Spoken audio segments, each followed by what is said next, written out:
The World Championship Sports Network welcomes you to the oldest city in Canada, Quebec City and Le Calais, for one of the most anticipated gold medal games in the history of the IIHF World Hockey Championships. Canada versus Russia, the two most accomplished hockey-playing nations on the planet, meeting for the very first time in the title game since the current format was adopted back in 1992. Hi again, everyone. Steve Schlanger alongside Eric Freed. The atmosphere is charged here in this 57-year-old building, and it is truly a unique moment because this is a matchup that is astonishingly rare. Despite the staggering degree of international success for each nation over the years, they just don't happen to meet in the championship game of big events all that often. The last time that they faced one another in a major international final was the gold medal game of the '92 Olympics in Albertville. So, Eric, it's been 16 years since we've seen a matchup of this magnitude between Canada and Russia. And Steve, as Russia takes the ice, Canada is about ready to step onto the ice. And this crowd, there are a lot of Russian fans, but you'll tell right now where the home ice advantage is. It's here in Quebec City for Team Canada.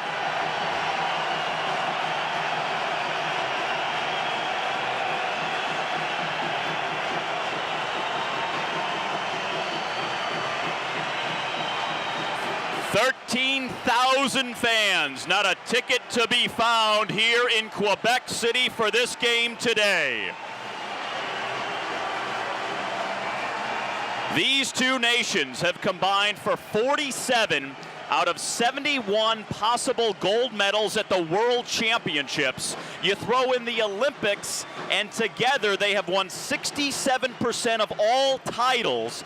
That is how dominant these two countries have been over the years in major international hockey. And really, before they drop the puck in this game, you stress historical significance, and Steve just mentioned the fact that this has not happened in this current format. Russia won the championship in 1993. The last time for a world championship that these two countries went head-to-head was 1958 in pool play. The gold medal was on the line when Canada was taking on the Soviet Union. Canada was represented by the Whitney Dunlops. It wasn't an all-star team back then. It was the best club team out of Canada, as Canada won the gold medal that year out of the pool play, and that final game meant everything. Fast forward here 50 years later to 2008. And here you have Evgeny Nabokov and Team Russia with their all-star cast of Alex Ovechkin, Sergei Fedorov, Ilya Kovalchuk. And on the other end, you have Canada with this team that's been brought together with so much talent, so much depth. That top line with Heatley, Getzlaf, and Nash that have been clicking so much during this tournament, to the tune of 44 total points through 8 games. Both teams undefeated. No question as to the two best teams in this tournament. This is no fluke. It may be a year late in coming. We thought we were going to see it last year, but we see it here this year in Quebec City. Now, they say that Canada invented the game, but Russia perfected it. Only one team will remain perfect after today's game and finish this tournament with a 9-0 mark. Evgeny Nabokov has been sensational for Russia. The 32-year-old posting back-to-back shutouts leading up to this game. His goals against is 1.25, and he is the top statistical netminder here at the World Championships.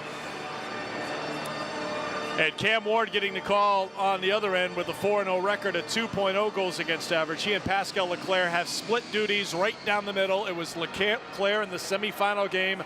Now Cam Ward, who is no stranger to playing on a big stage when the spotlight is bright. We all know what he did with the Carolina Hurricanes 2 years ago, leading them to a Stanley Cup. Here he is trying to reach gold again for Canada for the second year in a row at the World Championship.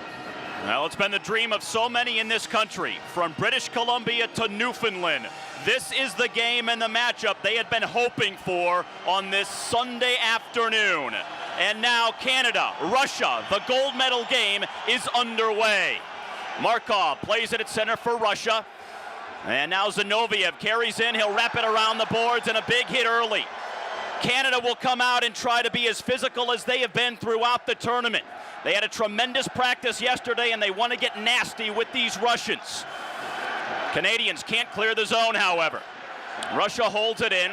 Here's Steos in the corner. Backhands behind his own goal to the far side. Now Chris Kunitz on the puck.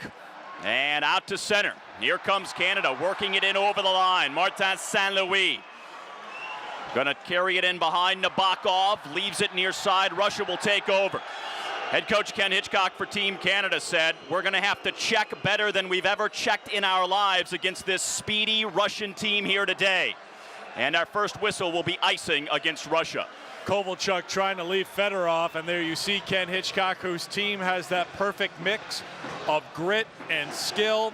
Russia has not brought the body as much. Slava Bykov's team, though, what they've done very well, surprising to a lot of people, is play defense. Back-to-back shutouts here as they shut out Finland in the semifinal 4-0, shut out Switzerland 6-0 in the quarterfinal. They have played very smart hockey here in this single elimination part of the tournament.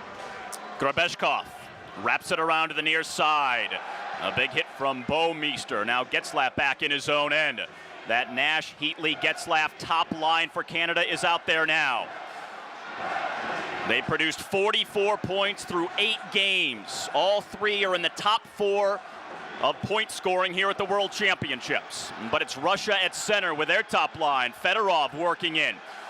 He's poked off the puck. Now behind Ward in front, and they score! Russia, the game's first goal. Alexander Semin, a minute and a half in to the gold medal affair.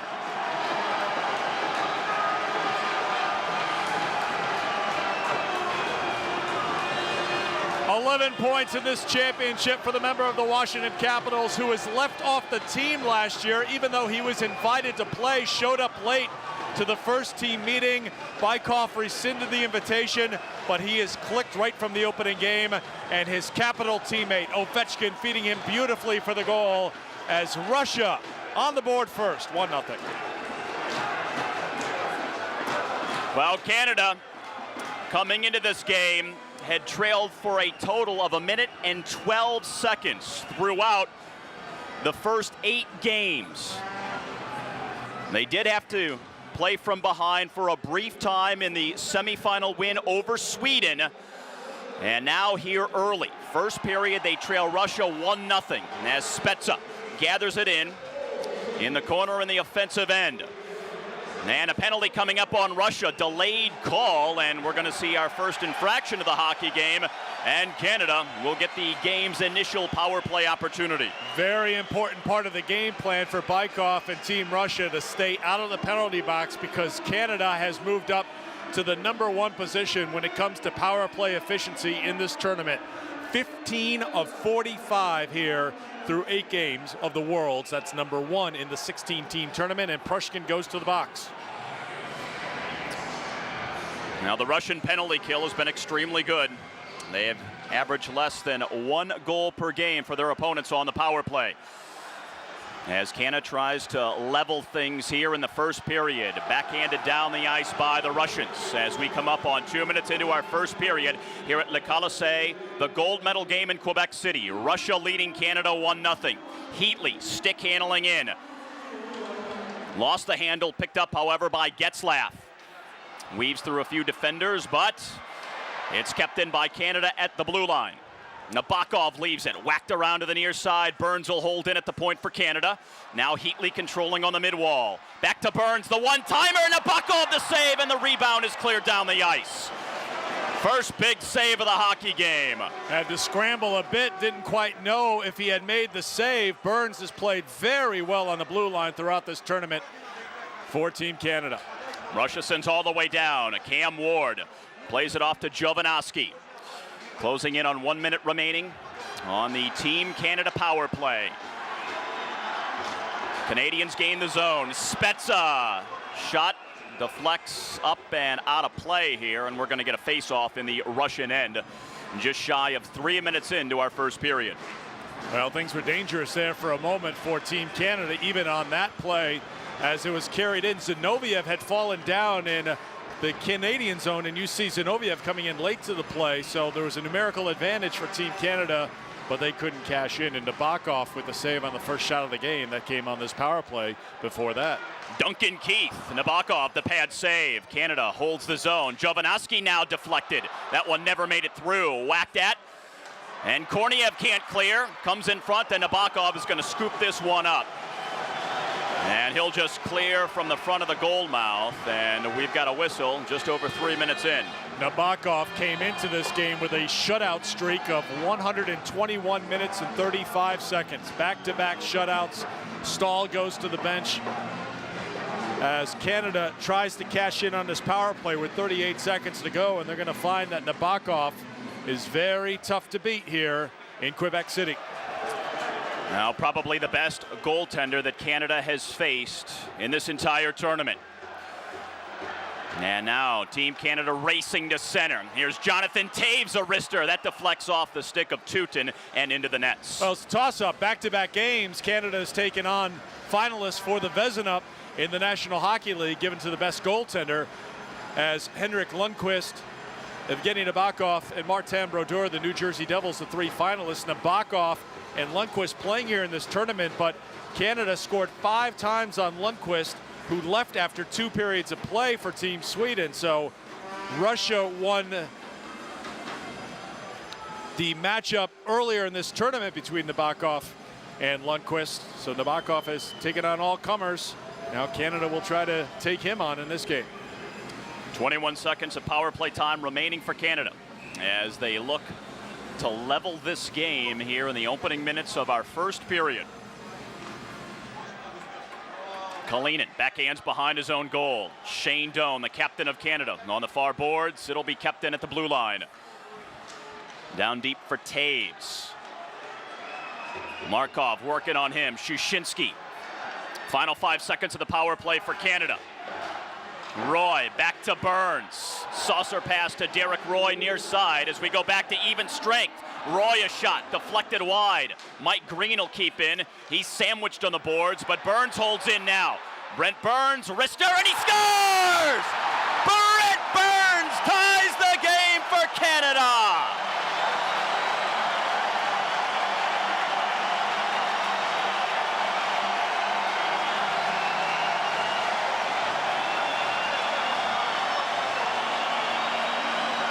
Russia had a chance right there. Prushkin just out of the box, couldn't settle the puck. It came back to Burns. Soshinsky committed with the dive. Burns held, sent it through traffic, picked the upper left-hand corner. And it had eyes, didn't it? To find its way through all those bodies. Watch it again. Soshinsky went flying through. Prushkin didn't give up his body to try to block that shot. And Burns, who's been outstanding, second on this team in plus-minus. Second to Danny Heatley, who's first to just about everything in this tournament. But Burns comes through to tie it at 1. Well, Canada has gotten as much offense from their defense as any team in this tournament. Brent Burns, among the top 10 in defensemen in overall point scoring. Mike Green is the leading defenseman in scoring at the tournament. They've gotten significant contributions from their blue liners when it comes to the offensive production. And now we're tied at 1, just over 4 minutes into our opening period of the gold medal game. Kovalchuk for Russia. Slaps it in around the boards to the far side. Morozov keeps it in deep. Now Steos in his 4th World Championship for Canada will lift it out to center. Russians play it back to the Canadian blue line. That was not a power play goal as Prushkin was on the ice, but it was a good power play for Canada as they generated 3 shots on goal and they kept the pressure going even after time expired, which led to the Burns goal. Patrick Sharp trying to work it in front. Finally stick checked away. Morozov backhands out to center. Gets by Zinoviev, and Canada slides it in too far for Jamal Mayers, however. And a whistle with 15:11 now remaining in the period. Icing against Canada. Now there is Ken Hitchcock, their coach. Well, Canada certainly has carried play here. They had the opportunity on the power play. They've given up just 1 shot on goal in the first 5 minutes of the game. That shot found the back of the net thanks to Alexander Semin as Heatley is on the ice with his tournament leading point total. Oh, quick wrister and a stick save by Ward. How about this matchup? The number 1 line for Russia, the number 1 line for Canada head to head right now. They call them the Washington line for Russia, the RDR line for Canada. Now Semin slides it wide. And the Russians able to hold in at the point. Grabeshkov, a wrist shot knocked down in front. Semin on it, backhands through his legs. Now behind the Canadian goal. Getzlaff takes over there. And Canada will play it back out to center now. Grabeshkov at the red line. Intercepted by Heatley. He'll bring it in for Canada. And a shot misses on the far side, but Heatley there to hold it down deep. Puck caroms off the inboards, but held in by Burns. Walking it in, Burns a shot. Nabokov made the save, and now Russia, a chance in a transition. Here comes Ovechkin. And it's poked away by Burns on the back check. And they're watching Ovechkin in the corner, not gonna let him loose. Canada comes away. Here's Eric Stahl losing the puck at center for Team Canada. With 6 minutes gone by here in our first period of play, we are 1-1 at Le Colisée. Deflected in, Ward sweeps it around to the far side. Now Shushinsky. He's gonna lose it behind the Canada goal. Now Team Canada striving for their 18th consecutive World Championships win here today. They've scored 13 goals in their last 2 games. Russia, meanwhile, equally spectacular, coming off back-to-back shutouts, winning their last 2 by a combined score of 10-0. And the Russians looking to center now. Deep in the Canadian end. They wind it around. Fedorov in the corner. Now comes away to the Canadians with Martin Saint-Louis gaining the zone. Stick handling in, leaves it for Saint-Louis, and no goal! No goal! The crowd went wild, but Nabokov had made the save, and the puck never crossed the line. We'll sort this out as things unfold with 7 minutes into our first period.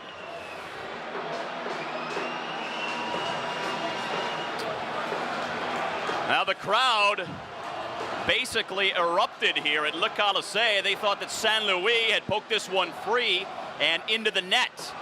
Now there was the shot that it hits the inside of the post, and then, boy, somehow avoids going in. But did it stay out? Yeah, that's the question. It ended up under Nabokov. Crazy sequence there, as Russia had some tired skaters on the ice, and that gave Burns and Saint-Louis and Canada a chance to rush up. You see the referees here today indicating we will check with video, but I don't think there's any question that that one is going to keep this game at 1-1, although Canada was pretty close, and Nabokov lost his mask as a result of it. But Saint-Louis, no question, hit the post, and it came back out and ended up under Nabokov. So loud in this building that they need to go with the muffed headset here. No goal. It's the right call. I mean, there's Absolutely. no question on that replay. There was no doubt. I think the crowd went so crazy because they thought it had to be going in with Nabokov well out of position, an empty net. Saint-Louis right there got a little ahead of themselves, but we remain tied at 1 here with just over 13 minutes left to go in our first period. Canada has outshot Russia 5-2. And the face-off to the left of Nabokov in the Russian goal.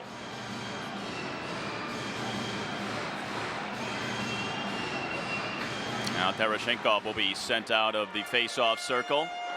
And Radulov steps in for Russia against Jason Spezza. Won by Canada. Wrist shot, and Nabokov's going to glove that one, and another whistle.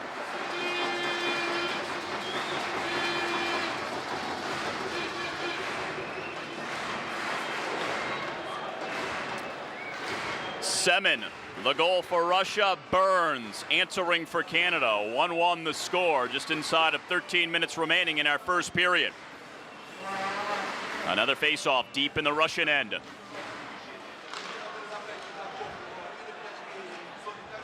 Wound around to the near side, Radulov. One-time hero in Quebec where he played his junior hockey. His long shot easily gloved by Cam Ward. Radulov's been a healthy scratch 3 times in this tournament, as Russia has really struggled with all their depth to get playing time for even an NHL player coming off a strong year like Alexander Radulov. The 21-year-old had 58 points this year, but skating out there in the gold medal game on the fourth line. He's looking for his first goal, as is Ilya Kovalchuk. Patrick Roy has been a fixture here, the head coach and general manager of the Quebec Remparts in the Quebec Major Junior Hockey League, who housed Radulov during his time here as a junior player in Quebec City. Morozov tries to leave it in the corner for Russia. Now along the far boards. In front. Shot deflected off the stick of Steve Staios for Canada. Chimera can't clear. Now Canada will settle on defense here, and Jovanovski is going to take it in behind his own cage with 12:25 left to go in our first period. Staios, rink-wide pass for Patrick Sharp. Couldn't handle it. The Russians backhand out to center. Zinoviev couldn't control that one, and it's smacked in. Comes off the lively inboards in front, but nobody there for Canada. Now here's Jamal Mayers. Back to the point for the one-timer that deflects to the near side. Well, you see just how much action you get off the boards here, and that puck caroming very crisply back out to the middle of the ice.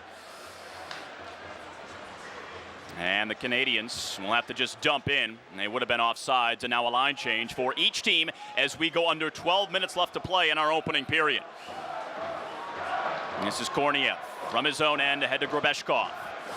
Canada takes over at their own line. Now Ovechkin trying to move in, and a whistle.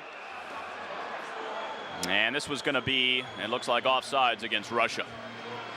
So the faceoff will come back out at center. Game plan for Canada today is to try to deny that man the puck.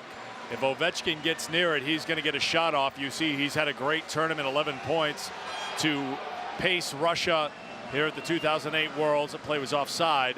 The one X factor here today, not on the ice right now, but he is in the lineup, Ilya Kovalchuk. He was reunited with Zinoviev and Morozov on that top line, even though it was Morozov, Zinoviev, and Zaripov, teammates in the Russian Superliga, who were paired up last game and have been such a good combination. But now it's Kovalchuk up there, and you wonder what it does for chemistry here in a gold medal game. Al Heatley is going to play it in. Nash will chase for Canada. He's in behind the Russian net, gets taken down by Grabeshkov. Nash, though, settling the puck. Grabeshkov works him into the wall. And Getzlaff is going to lose out on the far side, and Canada will have to backpedal to center ice. Well, this Russian team, as this is going to be offsides against the Russians, they say that this year's squad here for Russia plays the team game better than most Russian squads we've seen down through the years. It's not the individual end-to-end rushes you've often seen from so many of the skilled players over the years. They're passing the puck. They're playing the team game.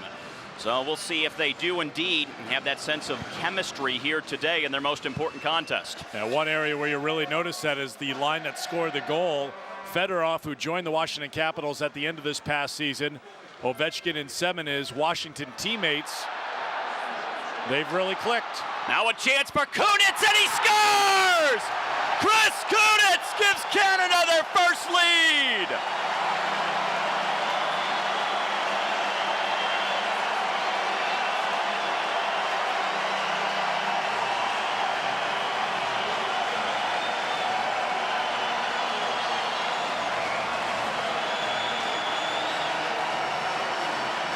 A mistake at center ice by Russia as they tried to carry it out. Sashinsky just gave it up, fell down, and Kunitz took it back the other way and beat Nabokov cleanly to give Canada the 2-1 lead.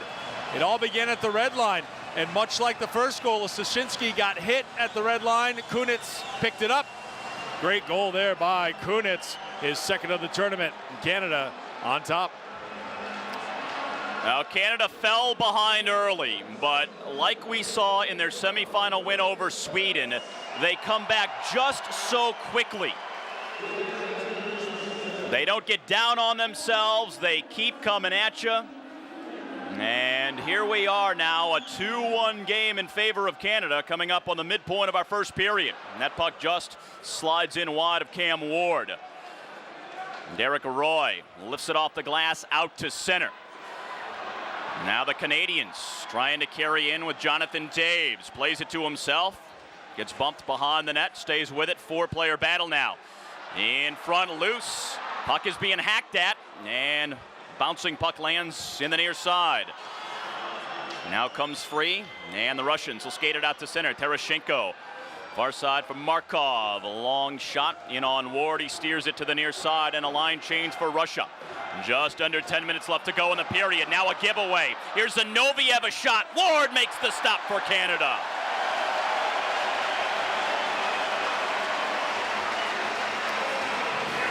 Now, Cam Ward was twice cut from the Canadian national junior team, but here he is making his second straight start in a gold medal game at the World Championships. 9-0 all time at the World Championships. A good stop there by Ward as it caught the inside of his pad.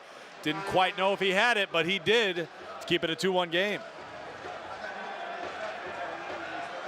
Now they're scrapping for the puck, trying to center. Russia still maintaining the zone. Now a giveaway. Here comes Canada, led by Jason Spezza to center. He's going to play it off the far boards. Canada showing their speed. Spezza in front. Puck loose, and now on the near side.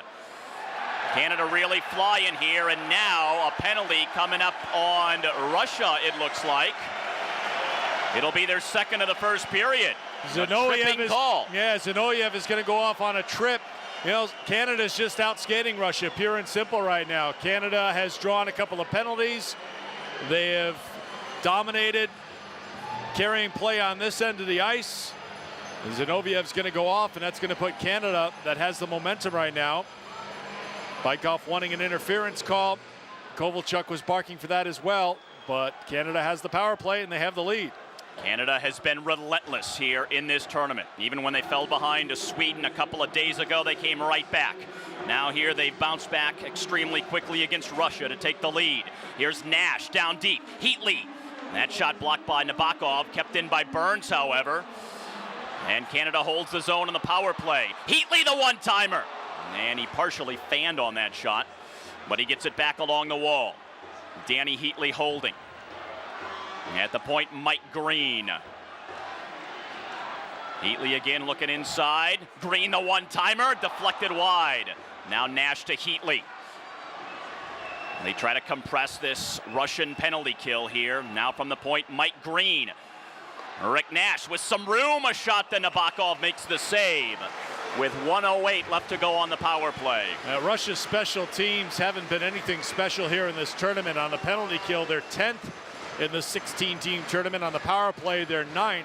So Nabokov is going to be the one who's going to have to carry things for them here on the penalty kill. Came up with a couple of saves in that sequence as Canada has outshot Russia 9-5 here in the first period. St. Louis against Shushinsky. Spezza gets it back to the blue line. Now Jovanovski has some daylight, and Nabokov somehow got a glove on that. Was Eric Stahl right in his face. Again, Nabokov has to come through, not give up any rebounds, settle for gloving it. And that was a great glove save by Nabokov as it was teed up and looked to be on target with Stahl jumping out of the way of the puck. Evgeny Nabokov in his first ever World Championships for Russia. Did play in the '06 Olympic Games. And now Russia on the penalty kill with Zaripov out to center. Gonna skate it in, a wrist shot, misses wide. Puck winds all the way to the near side for Spezza. Yeah, Steve, Russia with all their skill, they have not gambled much on the penalty kill. They don't have a shorthanded goal here through 8 games in the tournament. Jovanovski over to Spezza, now back to the point for Canada. Half a minute to go in their power play. They have the 2-1 lead over Russia. Jovanovski finds Martin St. Louis, the former Hart Trophy winner. Into Duncan Keith, lost between his skates, and now the Russians slide it down the ice. New penalty kill unit coming on. Canada trying to catch him in the change. Spezza looking inside, holding. Now down to St. Louis deep. Spezza gets it back. Final few seconds of the power play. Loose in front. Puck chopped at, now in the corner, Kovalchuk. Gonna move along the far wing boards. Loses the handle, however, as we go back to even strength. Zinoviev is on the ice for Russia. And now Canada will slide it down the rink, and they'll get a line change here with just over 7 minutes left to play in the first period, and it is now icing against Team Canada.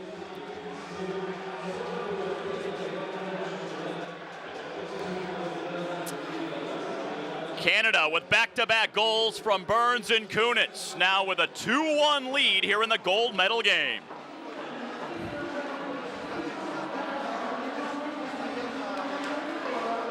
Well, quite the atmosphere here at Le Colisée.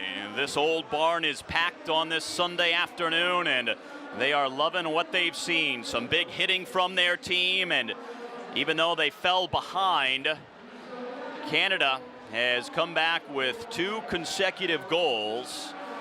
The second one from Chris Kunitz. That's given Team Canada their first lead of the contest. The house that Beliveau built, and some of the hockey royalty in the building here today, including Scotty Bowman with his 9 Stanley Cups. He's here. I saw Lou Lamoriello yesterday. There are plenty of hockey dignitaries here to see this dream matchup between Canada and Russia. I heard it was Lou Lamoriello who saw you yesterday. No, not true. Not true. I would like to think that, but I know better.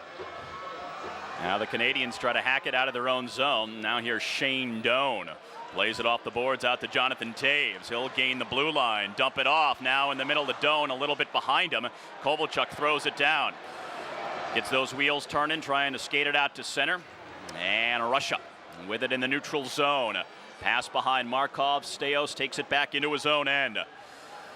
Now something's got to give here today, and we have the top 2 defensive teams here at the World Championships, but 2 of the top offenses. And in their last 6 games collectively, neither team has scored less than 4 goals. So could be a very high-scoring game once again here today. And yet the netminders aren't the ones that make the difference, as this one is shot up into the crowd about 10 rows deep here at Le Colisée. Well, it certainly looks like Canada is a half step faster than Russia, and Russia, a team known for their speed, and now they're going to be back in the penalty box for the 3rd time in this period to delay a game.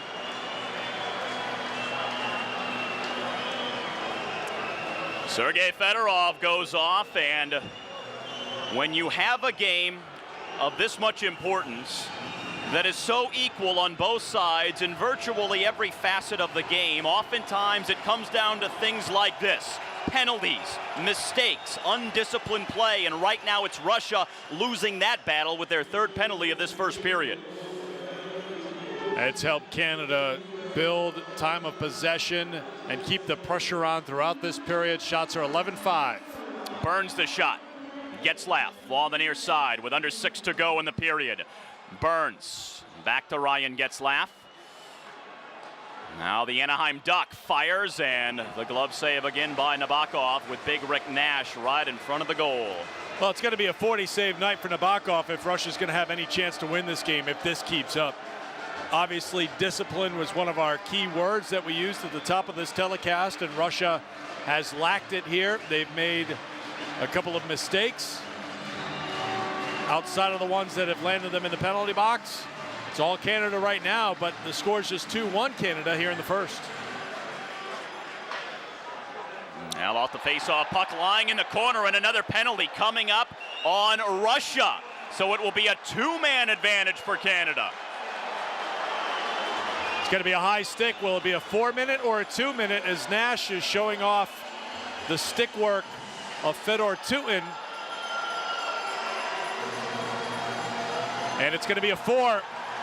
It's going to be a huge call here. Some blood on Nash, and that has resulted in the extra 2 minutes. And it's not Pushkin, it was Tutin who had his stick up. But a huge moment here, a 5-on-3 for 1:30. And then 2.5 minutes of power play time on top of that if Canada can't score. This could be a pivotal point of this hockey game, even though we are still in the first period of play. Canada looking for the 2-goal lead with a 2-man advantage. Now comes near side. Heatley is on it for Canada. Danny Heatley working it in down to St. Louis. Back to Heatley. Now Mike Green stick handling. Heatley far side. Canada works it to Heatley for the one-timer. He fanned on it in front, and they score! It's Brent Burns, his second of the period. 3-1 Canada.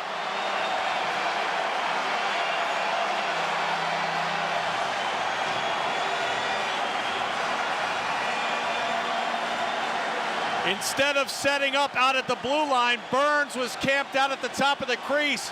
He was mixing it up with Kalinin and Danny Markov, but Burns fought off the stick, got free, and threw it through the legs of Nabokov.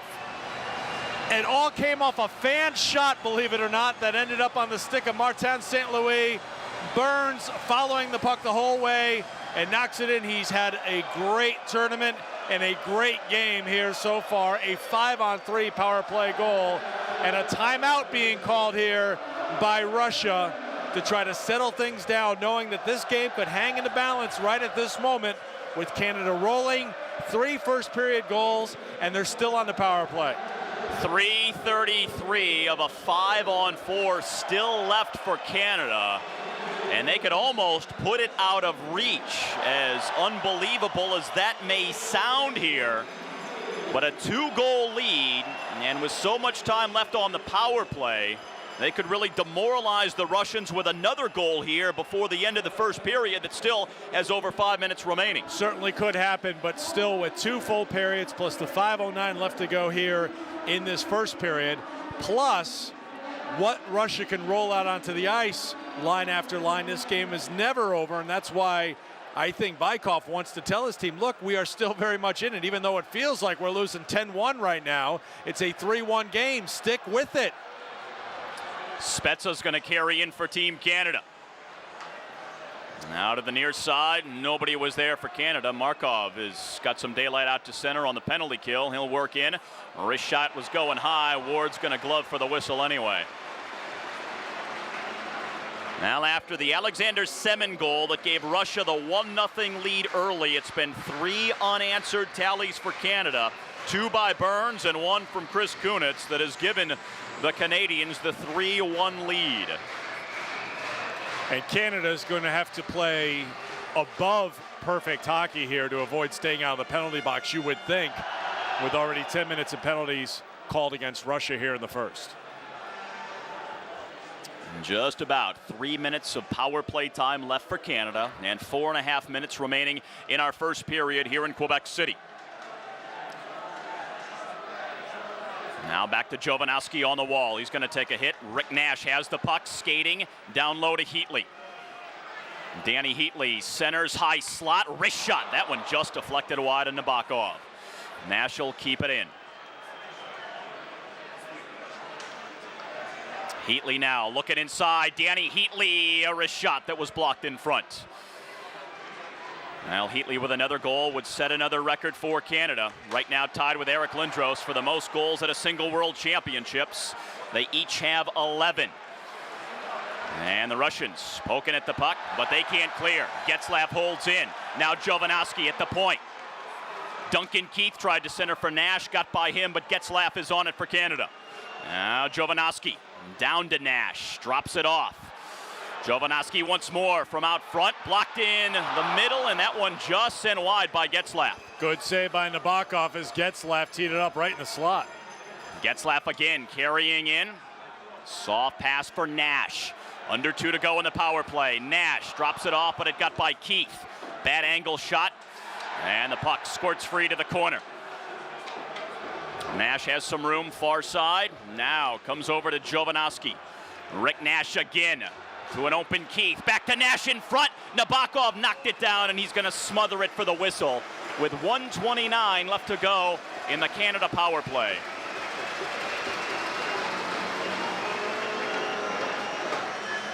Hard work there by the Russian penalty kill corps, as not only are they dealing with consistent possession in their defensive own on the hands of Canada, but you have Heatley out there, you have Nash out there, you have Getzlaf. Huge guys to try to move out of the slot and off the top of the crease. 3:05 left to go in our opening period of this gold medal game. 3-1 Canada. Derek Roy. Buffalo Sabre drops it off down low for Taves. The Chicago Blackhawk will slide it to the point for Burns, who has 2 of the 3 Canadian goals. Now down low, Taves again. Wrist shot, and that was blocked in front, but Taves is going to stay right with it in the corner. Ticking down to the final minute of the power play for Canada, and they'll have to vacate the zone here. Burns is going to go all the way back into his own end. And now 2.5 minutes left to go in our opening period. Here's Taves, tries to slide it in. Russia with Tereshchenko at center now, and the Canadians basically swarm him there. Shane Doan picks it up. Now Russia is going to have to get back to even strength. They cannot play this game on the penalty kill. They need to be flying. They need to be skating, stick handling, passing, using the flash and the skill that they are known for if they're going to get back in this hockey game. That was a good gritty effort by Tereshchenko, though, as offsides called, as Tereshchenko was down on the ice in the referee's crease on his back. He still found a way to flip it out of the zone, and it brought Canada all the way back for the first time in this power play and made them reset and gave Russia that extra second for Nabokov to exhale and for some fresh penalty killers to get on the ice. 1:56 to go here in the first period. Shots on goal, 15-5 Canada here in Quebec City. And Team Canada now with 51 goals in their 9 games so far. And we're still in the first period of game number 9 right now. They lead by 2 with 1:45 to go. And now Kunitz drops it off for St. Louis. Skates it along the blue line. Jovanovski, wrist shot was blocked, but he's going to stay with it. And now we're back to even strength. Kunitz to the corner for Canada. We'll drop it off for Eric Stahl. Stahl has 2 Russians on him, but stays with a puck. Stick handling to the near side. Stahl, Carolina Hurricane. It comes back to the point for Staios. Zinoviev now. Long outlet, and here comes Prushkin in over the line for Russia. But poked away by St. Louis. Chimera at the red line, just going to smash it in around the boards. Line change for each team as we go under 1 minute remaining in our first period of play. Alexander Ovechkin. Shot deflected off the stick of Staios, and this one lands on the near side. Now Sharp takes a big hit in the corner for Canada. And a penalty coming up. Semin. This is going to go against Canada. Semin tries to center, and now the whistle blows, and the first penalty of the hockey game against Team Canada with 37.3 seconds to go in the first period. Well, Canada was on the power play for so long, we forgot what Alexander Ovechkin looked like, and he came onto the ice in the 5-on-5, ready to play. We saw him deliver a huge hit on Dan Hamhuis earlier in the period. He came out and hit Sharp here on that shift. Semin was hit with a high stick, and it will put Russia on the power play. Here's Kovalchuk, wrist shot. Now Russia 9th best at the World Championships on the power play with 9 goals on the man advantage. And just 25 seconds left to go here in the first period. Canada 3rd best on the penalty kill, allowing only 5 goals and 35 chances against. Ward stops it behind his own goal, sweeps it around the far boards. Canada an easy clear down the surface of the rink. And now under 10 seconds to go in the period. Russians maybe with one final chance. Here's Ovechkin, and a whistle as it looks like he was offsides. So just 2.5 seconds now. The faceoff will come back to center, and this should take us to the end of the first period. I'll tell you what, though, it's a 3-1 game. Canada won that period without question on the scoreboard, and they won it when it comes to keeping the pressure on. But a 2-goal deficit is not a lot for Russia. There's no doubt about that, with Ovechkin and Kovalchuk and Morozov and players like that. So if Russia can stay out of the penalty box in the final 40 minutes, they'll have a chance in this game. But they are whistled for 10 minutes of penalties in the first period. They're not going to win if they're in the box. Russia has not been able to get into any kind of a rhythm whatsoever here, and now the first period comes to an end. Well, Alexander Semin gave Russia the early lead, but then 3 consecutive Canadian goals. 2 by Burns, 1 from Kunitz, and after 20 minutes at Le Colisée, in the gold medal game of the World Hockey Championships, the score is Canada 3 and Russia 1. We'll come back between periods here in Quebec City in just a moment on WCSN. Steve Schlanger with Eric Freed here at Le Colisée in Quebec City. Team Canada getting ready to come back on the ice for our second period. They lead Russia 3-1 after 20 minutes, and Canada trying to become the first team to win a gold on home ice since 1986. Also trying to become the first team to defend a gold medal that they won the previous year on home ice since 1979. Both those times in 86 and 79, it was accomplished by the Soviet Union. So the irony is not lost on all 13,000 fans in attendance here at Le Colisée today. Well, here in the birthplace of hockey, the history of hockey is so important. And when you think of Russia or the Soviet Union and Canada, you think of some of the great matchups of all time. 1972, the Summit Series, when Paul Henderson was the hero for Canada, scoring the game-winning goal. The 1976 Canada Cup, the 1987 Canada Cup. These are all defining moments in international hockey, and perhaps another chapter being written here today, although it would be tough to add this to that previous list when you think about the political tensions that existed in the world for much of that time. But in this game, you're talking about a matchup that people have been waiting for. You said before, Steve, you have to go back to the Olympics of 1992 when Russia took on Canada in a gold medal game, and that game was won by Canada. So we'll see what happens here, but that first period was all Canada, a 3-1 lead. And really, I think Russia's got to feel a little bit fortunate here. They were in the penalty box a ton in the period, 10 minutes in penalties and all called on Russia. There was a controversial goal that was scored by Patrick Sharp when Maxim Sashinsky was tripped by Eric Stahl. Nothing was called, so Kunitz scored to put Canada on top 2-1. Burns added a 5-on-3 power play goal. Russia starts the period on the power play. They're down just 2 goals. Alex Ovechkin took only 5 shifts in that first period. There was so much power play time for Canada. Ovechkin was so little time for the 5-on-5. Ovechkin only skated 3 minutes and 43 seconds. And as the second period commences, Russia still has 1:23 of power play time, carrying over from our first period of play. Kovalchuk from behind his own net will stick handle to center for Russia. Trailing by 2 as this second period gets underway. Bouwmeester against Fedorov in the corner. Now here's Kovalchuk on the near side. Russia gets things structured here with a 5-on-4. Down deep, in front, and Ward had to bat it away. Semin softly winds it along the boards. Now Semin trying to skate free with it. And it's going to be Hamhuis who tries to shovel it out of the zone, and the Russians will hold in. Semin on the forehand as it poked away by Hamhuis, but he'll stay with it in the corner. Now the one-timer fanned on from the point by Kovalchuk. Ovechkin knocks Bouwmeester off the puck. Kept in out high by Russia.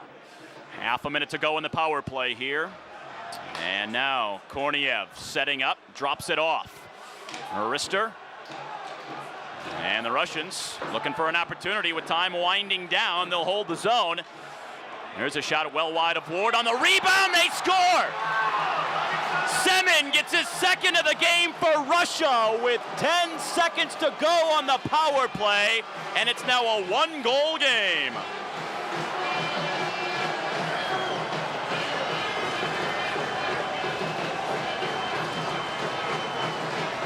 Throughout this tournament here in Quebec City, from the very start, you notice the kickoff the end boards here, and teams have played it to their advantage. Korniev setting it well wide, but look at that puck come flying back out to Semin, who's able to put it in. Russia has played every one of their games here in this building. They know full well the little quirks and the bounces that could come here, but Canada, this is just their second game here, and Cam Ward's first game here on this ice. So advantage Russia there. They score on the power play to make it a 3-2 game. Well, in the semifinals on Friday, every time Sweden scored against Canada, the Canadians seemed to find another gear as they would kick it up a notch and really come storming back. We'll see what happens after the Russians' second goal here, a little less than 2 minutes into our second period of play. I think Bykov's message was clear between periods. We could not have played much worse in that first period. We couldn't stay out of the penalty box. We made mistakes that ended up in the back of our net. The officials didn't help us out. However, we're down only 3-1 and we'll be on the power play when we take the ice to start period number 2. They cash in on an important power play to make it a 1-goal game as they try to turn momentum fully in their favor. Al Semin got a goal in the opening minutes of our first period. He strikes again in the first few here in our second frame. 3-2 Canada. And we are at even strength. The Russians trying to send in front. Now Terashenko takes a hit from Burns. Here's Heatley. And the Russians now back in their own end with the puck. Crowd really coming to life once again here at Le Colisée. Huge Russian contingent in the stands, but mostly Canadian among the 13,000. And the Russians with Terashenko skated in, dropped off, in front it comes. And no call is made as Nash took Radulov down. And now Markov back in the neutral zone for Russia. Dumps it off and the Russians will shoot it in. They'll go for a line change 2.5 minutes deep into our middle period. Yeah, the Russian fans know what's up in this building, playing in Canada. And when the officials came on the ice before the start of the second period, you could hear the whistles throughout the building as the fans let them know what they thought of their calls in the first. Now Spezza couldn't get the handle behind the Russian goal. Now Tutin against Spezza. Here's Eric Stahl. He finds Mike Green out high. A wrist shot in front, and that one was deflected down on Nabokov. Kovalchuk just backhands out to center. Green into his own end for Canada. Here's St. Louis now. Over to Stahl. Wrister partially deflected. Jovanovski in the corner for Canada. Plays it off the end boards, and Kovalchuk will get it. Hits Spezza on its way out to center, and the bouncing puck in front of the Russian net. Canada will take it back into their own end. Now long pass ahead, deflected under the stick of Spezza. Now Derek Roy, Wrister off the glass and all the way back out to center. Here come the Russians. Semin again. He wraps it around behind the Canadian goal. Shane Doan far side. Derek Roy with some speed through center. Plays it off the boards. He'll chase in. Misses the check. Shane Doan comes in. And the team captain can't hold. Here comes Ovechkin. In on goal. Ovechkin shoots. And Ward makes the save on Alexander Ovechkin. Then Ovechkin a big hit down deep on Hamhuis. Shane Doan with daylight in the neutral zone. He's going to give to Taves. Now Bouwmeester a shot. Nabokov the save, and we get a whistle.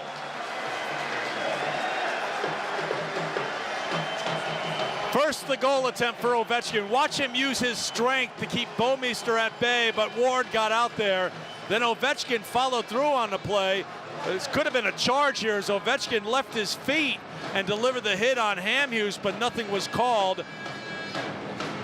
Nabokov on the other end looking for the deflection that came off of Stahl and right on him. That was before the chances for Ovechkin, who obviously looked pretty fresh on that rush and hit on Hamhuis. Canada out shooting Russia 17-7, but their lead is only one at 3-2. Here's Zinoviev. Slings it to the near side all the way down the ice, and Ward is going to play it. Pass misses Chimera, and the Russians bang it off the near boards. Here's a chance for Morozov. Skates in, backhand, a shot, and Ward made the save. Now Sharp, near side. Chimera lets it go out to Jamal Mayers. He's going to skate it in for Canada. Stick checked away, however. Now deflects off the skate of Morozov and slapped in around the boards, and it's icing against Canada. Just shy of 5 minutes into our second period. Well, Alexei Morozov, who was the scoring leader last year for this Russian squad, the captain, who missed a game this tournament against Switzerland after he was hit by Douglas Murray of Team Sweden. Morozov was hit during that sequence by Burns. Looks a little banged up on the bench. Had a good scoring opportunity. 1-goal game. Canada still on top. Now Morozov, one of 5 Russians with at least 5 goals or more here in this tournament. These two teams with such depth offensively.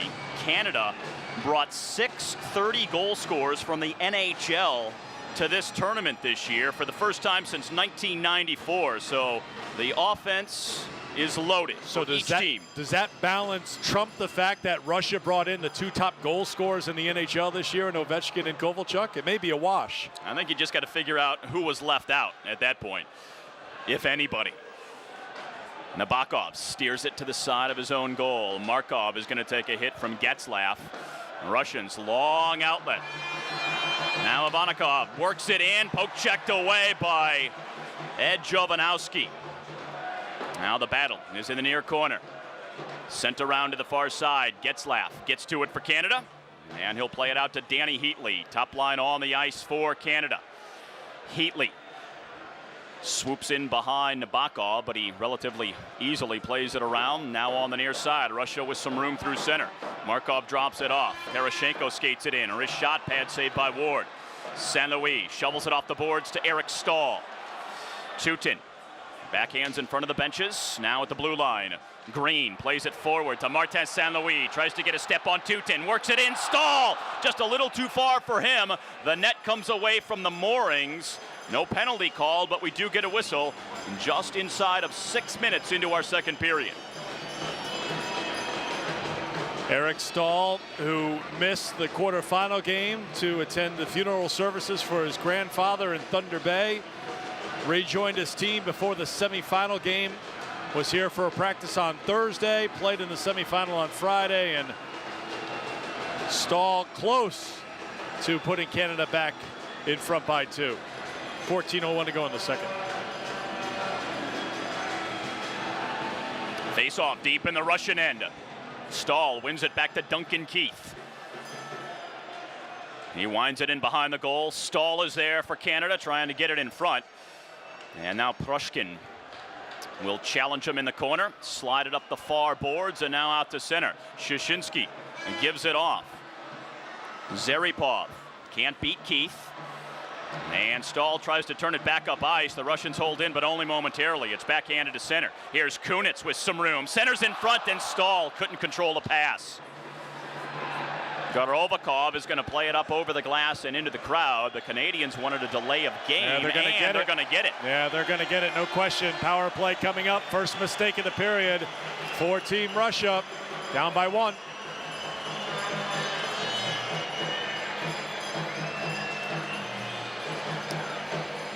Slava Baikov, the head coach of Team Russia.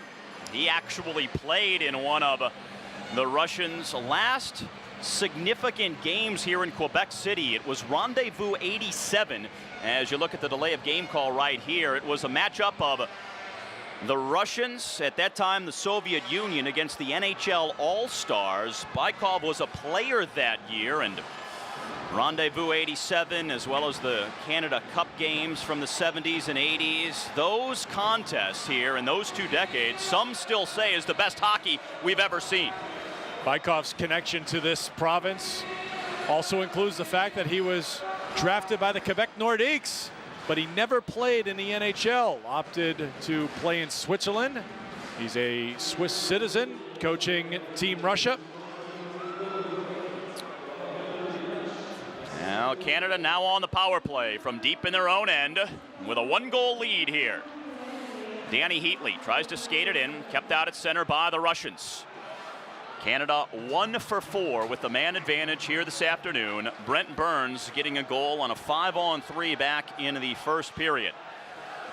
Too far for Burns that time, and Mike Green sends a rink-wide pass. Now onto the stick of Burns. Near side it comes to Heatley. And Getzlaf can't hold the zone. Here's a chance shorthanded for Zinoviev. The Russian moving in, just going to take it back to center now and kill off some time here. 1:12 left to go in the power play for Canada. And the Russians with Zinoviev working in. Shot deflected to the corner. And the Canadians off the far boards to center. Derek Roy now working in around his man. Roy had it poked away behind the Russian goal. And Russia can't clear the zone. Kept in by Green. Canada trying to keep it in. They will do so with Jovanovski on the far boards. Shovels it down, and then the Russians take over. And they'll skate it back to center.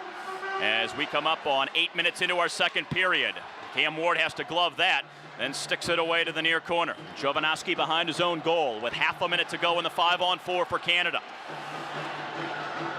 Derek Roy trying to weave his way in between defenders, drops it off. Jovanovski a wrist shot, and Nabokov tries to glove the rebound. He's laying in the prone position and finally gets the whistle, although the Canadians kept coming. Took forever for that whistle, didn't it? Means that the referee saw the puck and that it wasn't covered cleanly by Nabokov. Let's see if we can find it. Yeah, Nabokov didn't have it, and then it ended up under his glove. Now it looked like Terashenko actually played it back to Nabokov as he thought he had the puck, and Terashenko then worked it underneath his glove. So the face-off to the left of the Russian netminder. 17 seconds of power play time left for Canada, but Teuton gets it off the draw for Russia, and they slam it all the way down the ice. And this is Duncan Keith, who goes back to get it. Ward almost misplayed it with Terashenko coming in a hurry. Now St. Louis with some speed over the line. And now we're back to even strength here. Chance for Russia. Gorovikov just out of the box, dropped it off for Terashenko, now in the corner. Zaripov can't center. Eric Stahl will start things from behind his own goal all the way out across his blue line now to center, and he backhands in. Coming up on 11 minutes left to play in our second period. Alexander Semin, the only goal of the period for Russia, and it's 3-2 Canada. Now a long shot, blocked partially by Brent Burns. He's going to gather it in far side. Tipped ahead to Eric Stahl with the Russians. Take it right back at center. Fedorov just navigating his way through the neutral zone. Stick handling in. Carving his way down towards the corner. Plays it off the end boards for Semin far side. Quick shot. Ward made the save. And then the battle of the eights. Ovechkin and Burns hitting on the far side of the ice as the puck finally goes up into the crowd, it looks like, and a face-off coming deep in the Team Canada end. Well, Sergei Fedorov, that old dog, still has a few tricks, doesn't he? A little stick handling for the 38-year-old who has looked 28 playing with this line of Alexander Semin and Alexander Ovechkin. Fedorov with 10 points here in this tournament, 5 goals, 5 assists, of course, the 6-time NHL All-Star, playing in the Worlds for the first time in 18 years. Now Hamhuis from behind his own goal. And this top line for Russia, the Washington line as they call them because they all play for the Washington Capitals. Over 30 points now here in this tournament. And the top 2 lines for each of these teams have been the 2 best singular lines here in the entire competition. And here is the top line for Canada, led by Heatley, sending it in behind the Russian goal.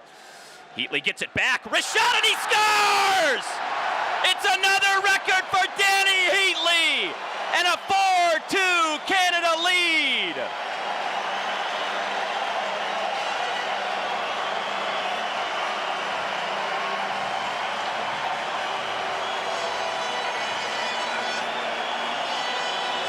$12 in the tournament now for Heatley. This #1 line does it again as Heatley took it from Getzlaf and found a little room between Nabokov's right pad and right blocker and that post. There wasn't a lot of room, but it went right under the arm. Oh, Nabokov needs to get that one, doesn't he? Heatley, it's been his tournament. The front runner for the most valuable player award. The numbers alone would suggest that, but also the way he's played and anchored that top line here of the 16 teams at the World Championship.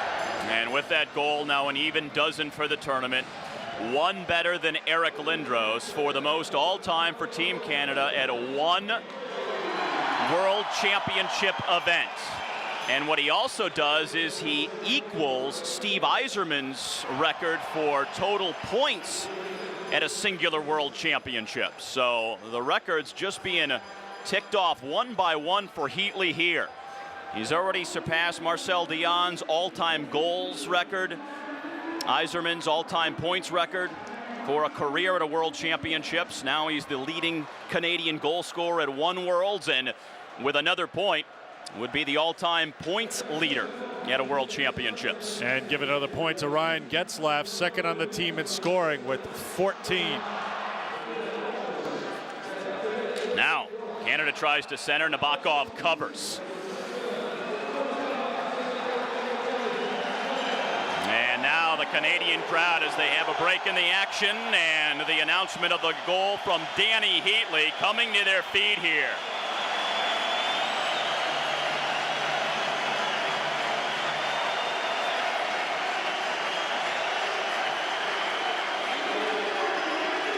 He also won the MVP back in 2004 when Canada won gold, and if they preserve this lead and win gold here today, he will assuredly get his second MVP recognition.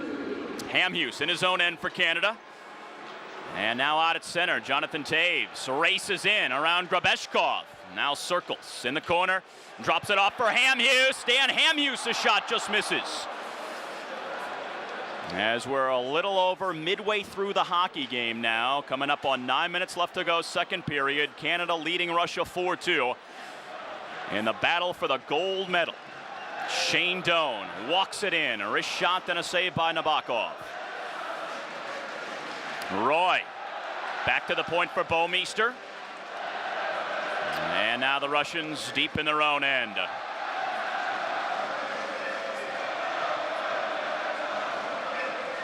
And Martin St. Louis not going to allow Russia to come out to center. Going to forecheck all the way into the zone. Now Semin, long, a rink-wide pass onto the tape of Ovechkin. He works in and his shot misses. What a pass to find Ovechkin. In stride, on the blade. And now the clock stopped with 8:24 to go in the period. Yeah, those two at the end of a long shift as well. Ovechkin was again trying to tee up some Canadian players for hits. It almost cost him earlier as Ovechkin and Toews colliding there. Ovechkin went in for a hit in the offensive zone earlier and was very slow coming back up the ice, and Hamhuis, reading it well, got a shot on goal that was deflected wide. Kunitz softly off the boards but not out. Morozov keeps it in for Russia, and now the Canadians with Stahl will send it down the rink, and this is going to be icing against Team Canada. Well, Russia had turned the momentum, it seemed, in that first few minutes of the period. A minute 14 in, 7 getting the power play goal to make it a 1-goal game, but Heatley again has been too much for every opponent here in this tournament. And Russia finding out as well. 2 points already in this game for Danny Heatley. Now out at center, the Russians able to work it back in with Kovalchuk. He's upended by Stahl. St. Louis lifts it off the glass out to center. Near side for Nikulin. Gonna wrist it in around the boards. Now Steos behind his own goal. Morozov picks it up there. In front it comes, and a save by Ward. Point blank. Zinoviev was right in front, and Ward made a terrific stop. Now Kunitz in transition for Canada. Gonna drop it off, a shot and a save at the other end by Nabokov on St. Louis. I think Nabokov knocked it down with a high stick to stop play, but great opportunities on both ends. The goaltender shining in a 2-goal game.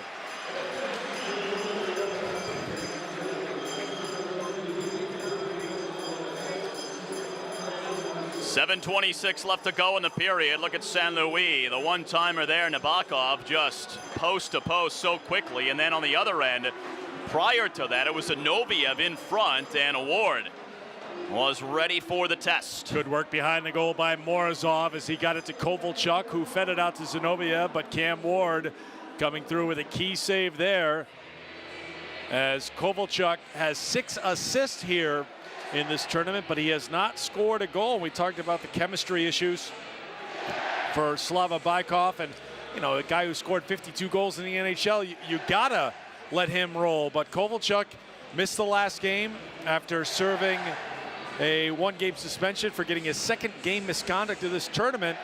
Kovalchuk's got to rein in it a little bit, and they could certainly use a little goal scoring from the Atlanta Thrasher in this game if they want to get back into this gold medal game. Mike Green in the corner, gonna take a hit. Zaripov tries to slide it in front for Gorovikov, comes back out to center now. And the Russians We'll circle it around. Tutin, though, gives it away as we've got 7 minutes now remaining in our second period. Canada has the 4-2 lead. And now in around behind the Russian goal, Rick Nash overskates the puck for Canada. Zaripov. Cross ice pass. Shashinsky will work it in, try to go around Duncan Keith. Poked away, but the Russians stay on it in the corner. Zaripov takes it behind the Canadian goal, tries to center. Getzlaf got a piece, and he lifts it back out to center. Line change for both teams here, and with 6.5 to go, middle period. 2-goal lead for Canada as the Russians carry in. Here is Semin dropping it off, and a shot banned on by Ovechkin. Canada has outshot Russia 21-14. They lead by 2 as we close in on 6 minutes to go in the second period, and this is icing against Canada. Alexander Semin's really been good here in this game. You'll isolate here on Ovechkin. This is a feed from Semin, and it's not too often that a guy who has scored 65 goals in an NHL season will miss that opportunity, but Ovechkin whiffed. Face off after the icing back in Canada's end. We had 4 goals in the first period. We've added 2 in the second. 4-2 is the lead for Canada. Korniev back for Russia. Slings it off the near boards. Hamhuis back for it and plays it ahead to Derek Roy for Team Canada. He's going to rifle it in around the boards. Grabeshkov leaves it for Ovechkin. Big hit on Jonathan Toews, who loses his stick. Now delayed offsides. Russia will just bring it out. Intercepted by Shane Doan, however. Doan just flips it into the corner. And Korniev whacks it around the boards, kept in by Bouwmeester. Toews abruptly pulls up, drops it for Doan. His shot misses, but Hamhuis is there to hold in on the boards. Dan Hamhuis at the blue line. Long shot. Nabokov makes the stop, and he bends over to cover. And we get a whistle with 5:23 remaining. A lot of excitement on that shift. Jonathan Toews, as he was fighting for the loose puck, had his stick knocked out of his hands. Oh, more goaltending royalty here. Ken Dryden in attendance. Vladislav Tretiak, of course, overseeing the Russian hockey operation. We saw Patrick Roy earlier. The stoic Dryden cracking a smile here. How about that? And most of the Russians would agree that this is really the first time since Tretiak played goal for Russia back in 1983 that the Russians have had a world-class goaltender here at this tournament. Radulov can't bring in the puck, and Jason Chimera takes it back along the boards for Canada. Sends in front, sticked aside by Nabokov. Terashenko knocked down, but Russia gets it back to the neutral zone. Scooped ahead. And the Canadians can't clear the zone. Shot from an angle, blocked in front. Bouncing puck out to center now as we go under 5 to play in the period. Kalinin backhands to the Canadian blue line. Carried in, dropped off. Now here's Terashenko, poked that from behind. Radulov, a shot from a bad angle. That one's off the glass and around the boards. Again, Terashenko tries to send in front, and the Canadians will get it now in their own end. Steos tries the long outlet to Chimera. He'll tip it in. And again, the teams change with 4:25 now left to go in our second period of play. Couple of good chances from that fourth line for Team Russia. Fenegedov, Radulov, and Terashenko putting some pressure on. And now a loose puck squirting into the Russian end. Kunitz going for it with Markov. Kunitz plays the physical game. Duncan Keith whacks at it to keep it in, but the Russians are going to bring it back to center now. Kovalchuk skates it in on the wing. Ilya Kovalchuk, pad save made by Ward, and Markov missed on the rebound. Terrific chance for Russia right there. Then the shot knocked down by St. Louis. 2-on-2 the other way. St. Louis fires a shot, and it's gloved by Nabokov, who holds on. Could have been a 3-on-2, but Eric Stahl was knocked down in the neutral zone. First the bid by Kovalchuk. Ward gave up the juicy rebound. Andrei Markov, you see he missed the open look at the net as Ward was scrambling back into position, and the Montreal Canadian knows that he missed an opportunity to make it a 1-goal game. And one of the things the Russians usually do better than any team, they take advantage of every possible opportunity they are given on the offensive end. They really made Finland pay for their mistakes in the semifinals here on Friday. Now Hamhuis backpedaling deeper into his own end for Canada. Along the near boards, out to Getzlaff. Now to Danny Heatley, slides it to Nash, backhand shot, and he lost his stick.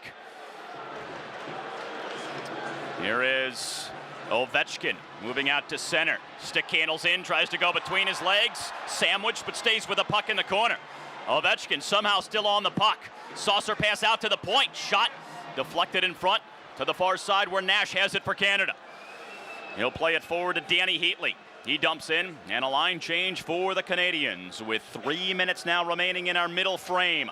4-2, Canada the lead on Russia here in the gold medal game. Now Semin backhands in, and Russia will change as well here. Now and a big hit in the corner. Derek Roy, though, comes away for Canada. Circling deep in his own end, behind his goal to Duncan Keith. Zaripov wants to bump him. Keith stays on it. And the Russians able to keep it in at the points. Knocked down in front. Canada a little sloppy in their own end. Drop back to the point now. And the Russians with good possession in the offensive end. Backhanded deeper, and finally Taves clears the zone for Canada. 2:14 remaining here in the second as the Russians skate it to center once more. But Canada denies them at their own blue line. And now Terashenko off for Radulov. Radulov gets it back in the corner, bumps with Duncan Keith. Behind his own goal, Keith trying to play it around the boards. Radulov staying strong on the puck. Now Derek Roy shovels it up the boards. Canada just can't clear the zone. Finally, it comes free. Here's Jason Spezza. Works it in. Spezza tries to go around his man, and now Terashenko gobbles up the loose puck for the Russians. Long rink-wide pass for Kovalchuk. He moves in. Shot well wide with 1.5 minutes to go in the period. Long uninterrupted sequence here now. Late in our second period of play, finally we get a whistle to break things up as it is icing against Canada. Couple of decent opportunities, though, for the Russians as they have tried to give Canada a little taste of their own medicine, but Team Canada's game is to bring the physical play. They've had it brought to them a couple times. That was the trail end of that play. Rick Nash, his stick shattered on one end. He sprinted towards the bench, was tossed a replacement, and got back to play the body on Ovechkin, all in one motion from end to end. Chance for the Russians here. That one was blocked and deflected back to center by Getzlaff. Russians once again send in. Zinoviev will take a hit. Heatley in behind his own goal. Now comes in front. Kalinin a shot. Ward made the save. A puck rolled back to center now with 1 minute to go in the period. Good play by Zinoviev to feed it down the slot as Kalinin stepped up, and Ward got the glove out there to knock it aside. Here's Jovanovski. Backhands along. Steos cross ice to Getzlaff. Ryan Getzlaff whistles it in around the boards. Final 40 seconds of the period now. Team Canada keeping it down deep. Shane Doan chasing after it. Stays on it near side. Taves now in the corner against Fedorov. Ovechkin going to get some room here on the far side. Fires it along the near boards for Markov. He sends back to Fedorov, dropped off. Here's Russia coming in. Shot blocked. Bouwmeester sweeps it aside. Now Doan lofts it back to center and bounces all the way into the Russian end with 10 seconds now remaining in the second period. Maybe one more chance for Russia here as they bring it back to center. Intercepted by Kunitz. He'll just gun it in, and that should take us to the horn. We are 2 periods deep into the gold medal game in Quebec City. And after 40 minutes, Canada with a 4-2 lead on Russia. Well, a better period from Russia. They were able to stay out the box except for one penalty, but in the end, it's still a 2-goal lead for Canada. 20 minutes from goal on home ice.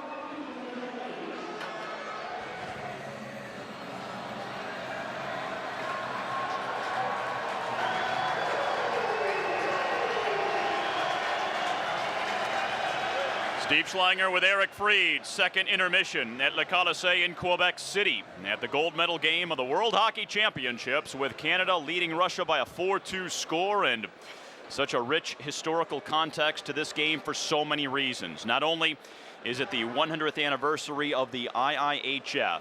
This year also marks the 400-year anniversary of Quebec City, Canada's oldest city.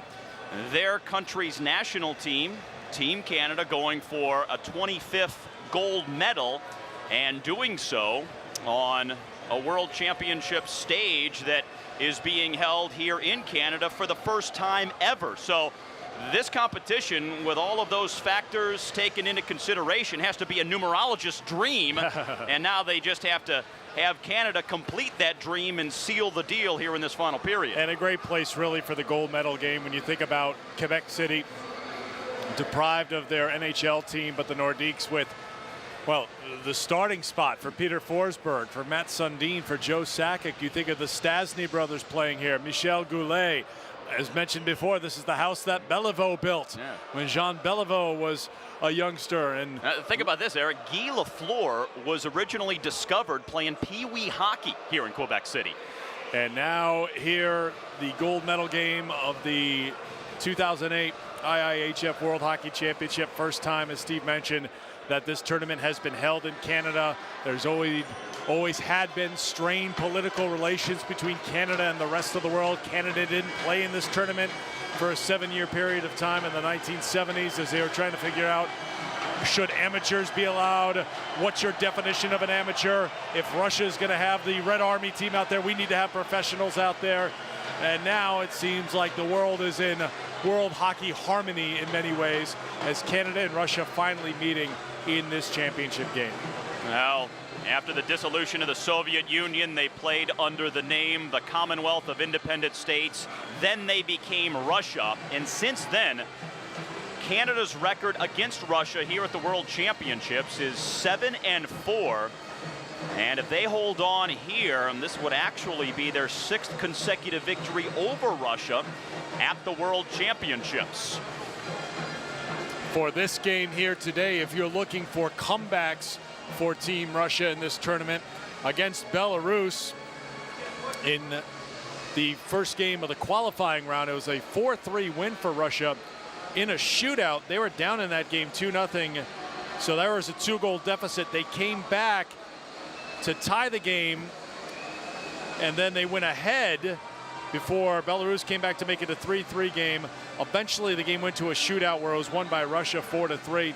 And in the game against the Czech Republic in the preliminary round, the Czechs were up in that game 4-3 in the third period, but Korneyev scored a power play goal to make it a 4-4 game before Morozov won in overtime. So we have seen 2 comebacks in this tournament when Russia was down in a game and not out. Is that the case here against Canada? We'll have to wait and see, because this is an undefeated Canadian squad. It's a 2-goal deficit for Russia here as we get set to begin the third. Canada with 24 gold medals. Russia, with the Soviet Union before them, combining for 23. No other nation has won even half that many. And now 20 minutes away from one of these 2 countries getting another gold.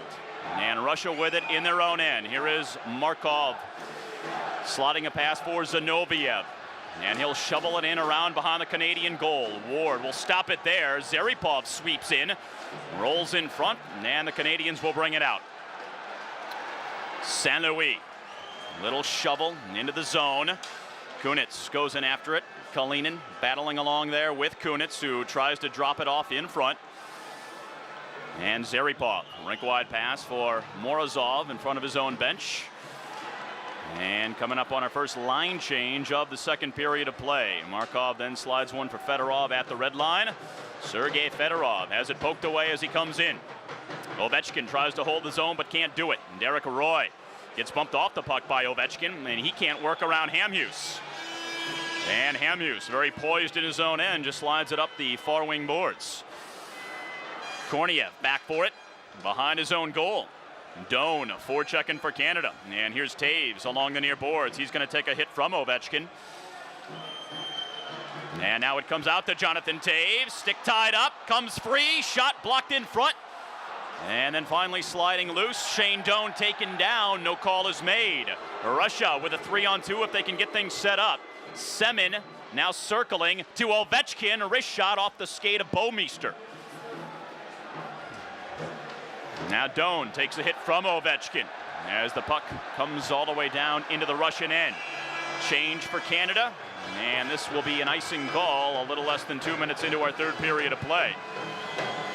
You see the linesman there escorting Ovechkin over to the bench after he and Doan had a hard collision, and Ovechkin wobbling after that point. And Doan and Semin talking about it. I think Doan saying, yeah, I got every little bit of your line mate on that one. Ovechkin was wobbly after that hit, wasn't he?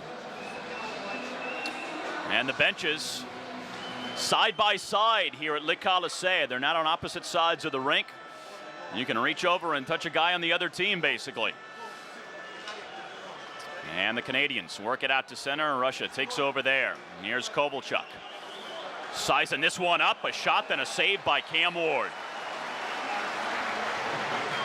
Cam Ward, the former Conn Smythe Trophy winner. 24 years of age. He's won World Championship gold. Has also won a Stanley Cup. Looking for back-to-back gold medal wins here at the World Championships this afternoon. You see Kovalchuk, no goals here in this tournament. That's just his second shot on goal here in this game. From the draw, Zaripov.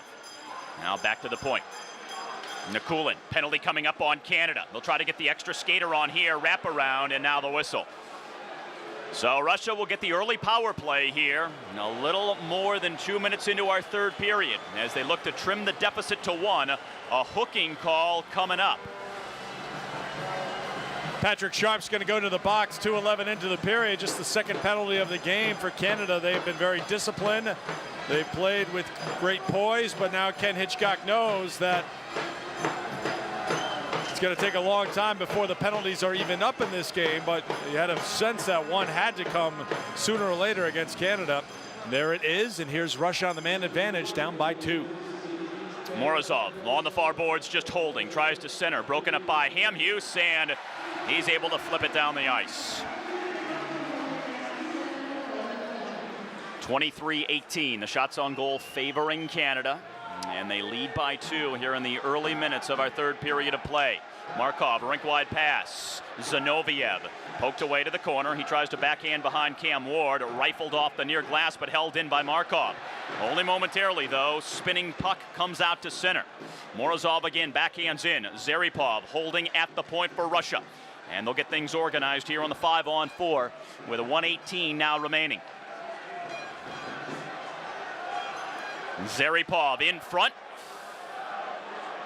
Now back to Markov, out high once again for Russia.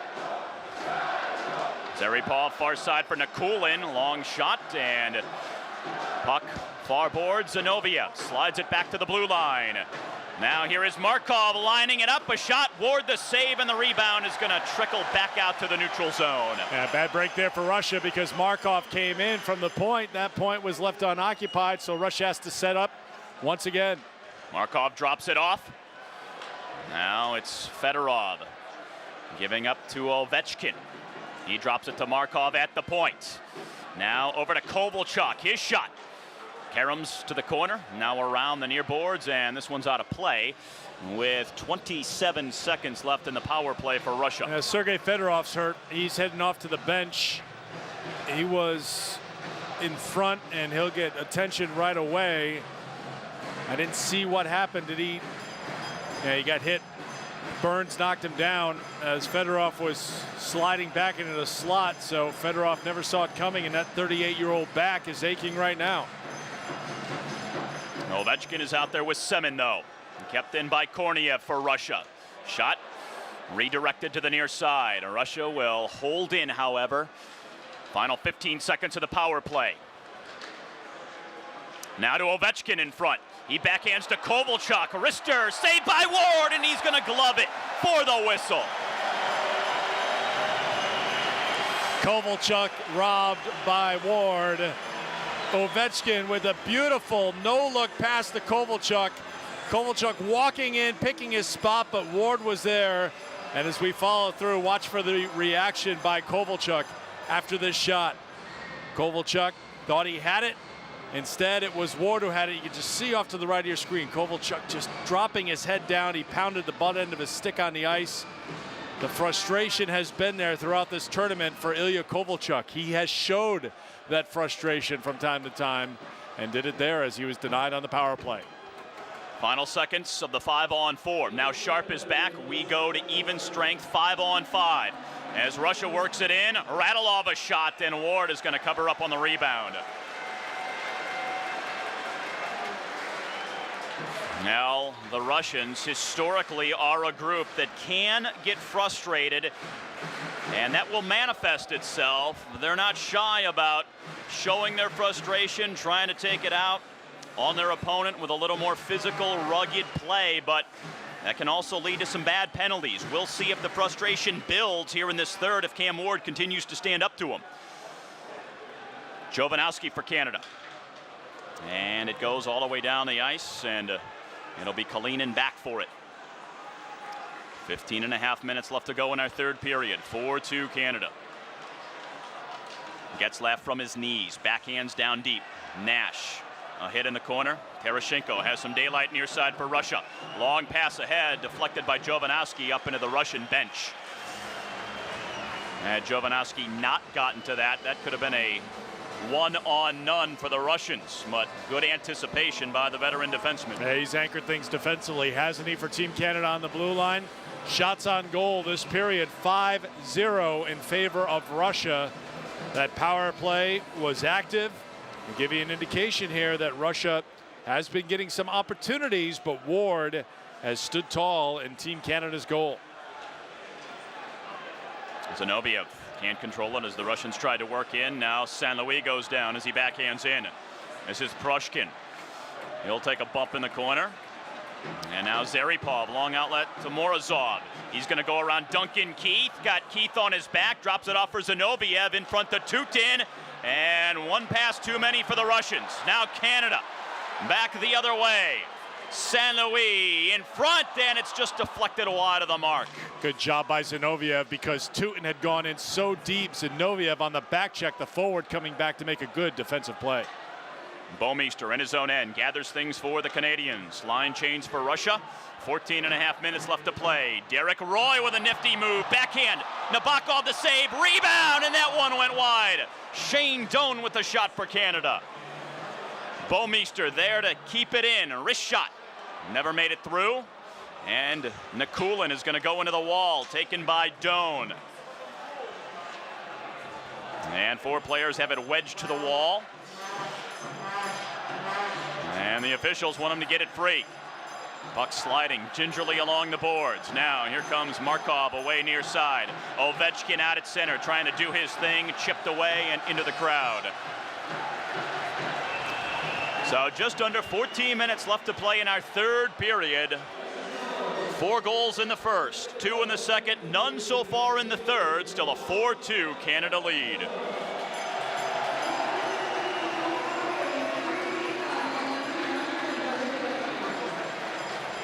Now Canada with a terrific chance right there. Shane Doan on the shot. A lot of congestion in front of Nabokov, however. And Kunitz bidding for his second of the game as well for Canada. This has been a very active line out there for Team Canada. And just showing the contributions that Canada has been getting from out all 4 lines here at this tournament. Yeah, great move by Derek Roy from the Buffalo Sabres. He has 9 points here in this tournament, and great individual effort to create a scoring chance for Team Canada. 4-2, Canada on top. It was a big first period that still stands as the difference in this game. Canada outshot Russia 15-5 in that first period, outscored them 3-1, and they have that 2-goal advantage right now. I'm going to start to get to that stage of the game where the next goal could be decisive. Either gets Russia back in the game or puts it out of reach for Canada. 13.5 minutes now remaining. Russians forced into their own end. Kovalchuk comes away. Now takes a big hit as he tries to carry in. Radulov has it taken away from him, but the Russians will take over in the neutral zone. Quick puck movement. Kovalchuk works it in for Russia. He wants to center, comes in front, poked away, kept in by Korniev. His shot knocked down in front. There's Kovalchuk on it in the corner for Russia. And his pass deflected back out to center. 7 minutes into our third period. 2-goal lead for Canada. They will change as the Russians have it in their own end. And Russia has made the subtle switch here, taking Kovalchuk off that Morozov line. So the Akbars-Kazan line is reunited with Zinoviev, Morozov, and Zaripov together. Rick Nash at center for Canada. Now Burns in his own end. Along the near boards for Heatley. He's got Markov on his back. Now down for Nash. And the Russians collect it near side, but have a little trouble working out of their own end. Finally, it's Morozov who takes a hit to the face. No call is made as the Canadians come back. Puck slides into the Russian end. Russian crowd here wanted a penalty. Yeah, referee was looking right at that one, so Morozov unable to sell it. Kalinin whacks it in around the glass. Ovechkin turns, no look shot, winds to the near side. Nobody there at the point for Russia. Under 12 now to play. This is Prushkin backhanding at center. And the Canadians will come back in with St. Louis. He'll backhand in on goal. Nabokov to the corner. Now Ovechkin with it. Softly along the wall to Semin, who has the only 2 Russian goals here today. Cross ice for Fedorov. Tried to find Ovechkin. Fedorov takes it back. Gonna drop it off. Tutin behind the goal. Ovechkin couldn't handle it. And St. Louis chops at it, but not out for Canada. Tutin and St. Louis going at it. Now Semin, Arister well wide, and once again Russia gonna have to take it back into the neutral zone. Tutin slides for Semin. He's got Ovechkin with him. Partially fanned on the shot. Now they score! Terashenko cuts the deficit to 1 for Russia with just over 11 minutes left to play in regulation.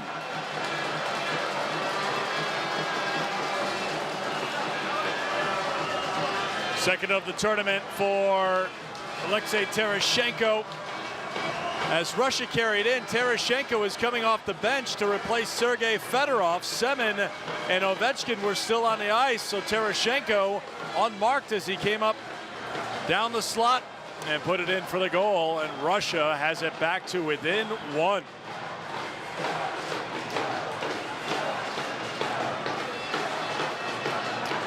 And the Russian crowd, everybody on their feet. With 11:05 left to play in regulation, things tightening up here at Le Colisée. But as we've seen so far today, as we witnessed in the semifinal against Sweden, every time their opponent in these last 2 games has scored on Team Canada, the Canadians have bounced right back. They've been tremendously resilient in going forward offensively. Coming back with a goal just minutes later, it seems like every time. Markov, a rink-wide pass. Tutin smokes it in around the boards to the near side for Heatley, but Terashenko steps in front of him. Now Kovalchuk on this line with a Fenegenov and Terashenko as Terashenko gets it again. I was looking for a Fenegenov, and now Canada with Getzlaf trying to move in. Nash collides with Fenegenov. And a penalty coming up on Canada. Delayed call as Nabokov at the bench, but now the whistle blows, and Russia, after just getting their 3rd goal, now we're going on the power play here. At the blue line, the hook under the armpit of Terashenko, who's drawn some attention here. That's going to send Ryan Getzlaf to the penalty box. So you've got Getzlaf in the box, one of your top offensive players, as Canada's going to be on the penalty kill here with 10:27 to go into 3rd, as it turns back into Russia's favor here in the gold medal game. The Russians, traditionally so good at seizing the moment. This is a huge moment in this hockey game. 10.5 minutes to play in the 3rd. They trail by 1, and now with a 5-on-4 for the next 2 minutes.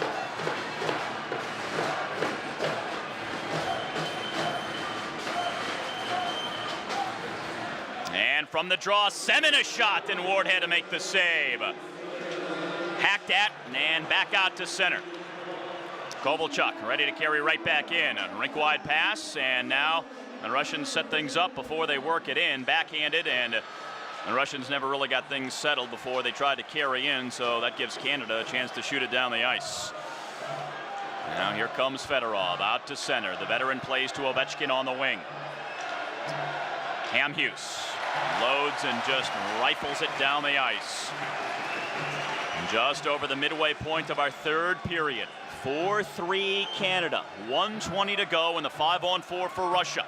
Zinoviev pulls up and drops it at the point, and pass mishandled by Kovalchuk. And the Russians force back deep into their own end. Now Canada leading all teams at this tournament with 3 shorthanded goals, and now a chance in front. Here's Eric Stahl. He's going to stay with it. Gives it off to Kunitz. Tries to backhand for Stahl, and now he goes into the net. It comes away from the Magnets, and we get a whistle.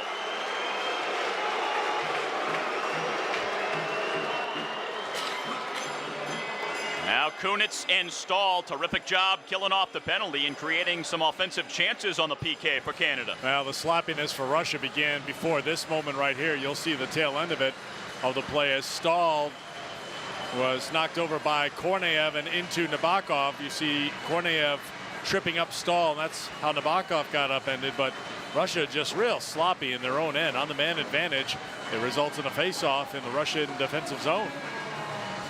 Under a minute to go in the power play for Russia here. Prushkin backhands behind his own goal. Kalinin ahead for Zinoviev. Looking near side, he's going to find Prushkin on the boards.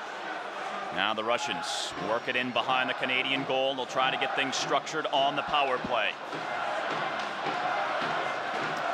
Now to Prushkin, near side. Shot misses well wide, and Nikulin isn't in position to keep it in at the point.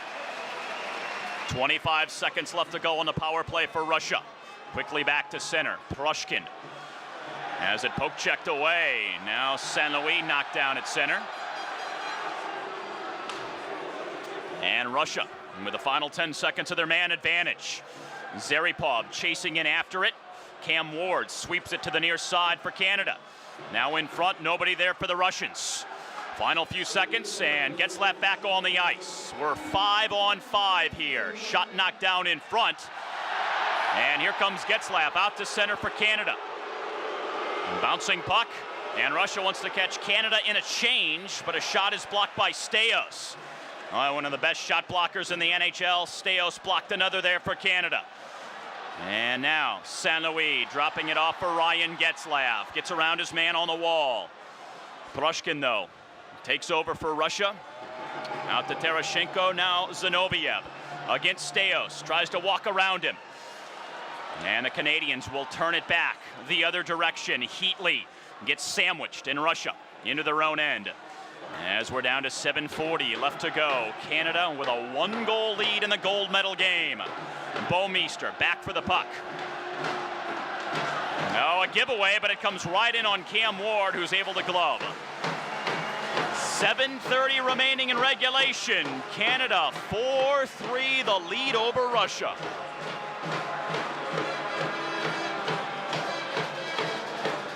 Not much happening on the power play for Slava Bykov's team. Their second man advantage of the third period. And this was just a moment ago as Afinogenov reached in to knock the puck towards Cam Ward, who easily covered it up. And Ward will head back into the goal. 7.5 minutes to go. Canada was on top 3-1 after one. It's now a 4-3 game with Ovechkin lurking here with plenty of time to go. He has worked hard. He's thrown his body around. He has been hit.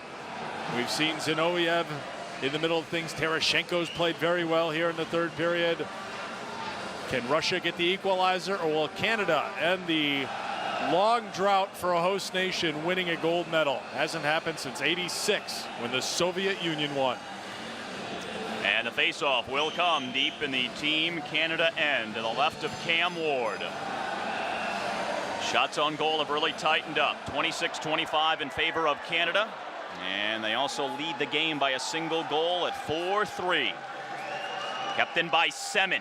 Blocked in front by Canada. And they'll slide it down the ice. And this will be icing against the Canadians. Now, you had to believe it was going to come down to the final minutes of the third period. These two teams just so good, so much talent, so consistent throughout this entire event. Just hard to believe that one team was going to be in position to blow out the other, and we've got the type of game that we had envisioned. One goal separating them with just over 7 minutes left to play.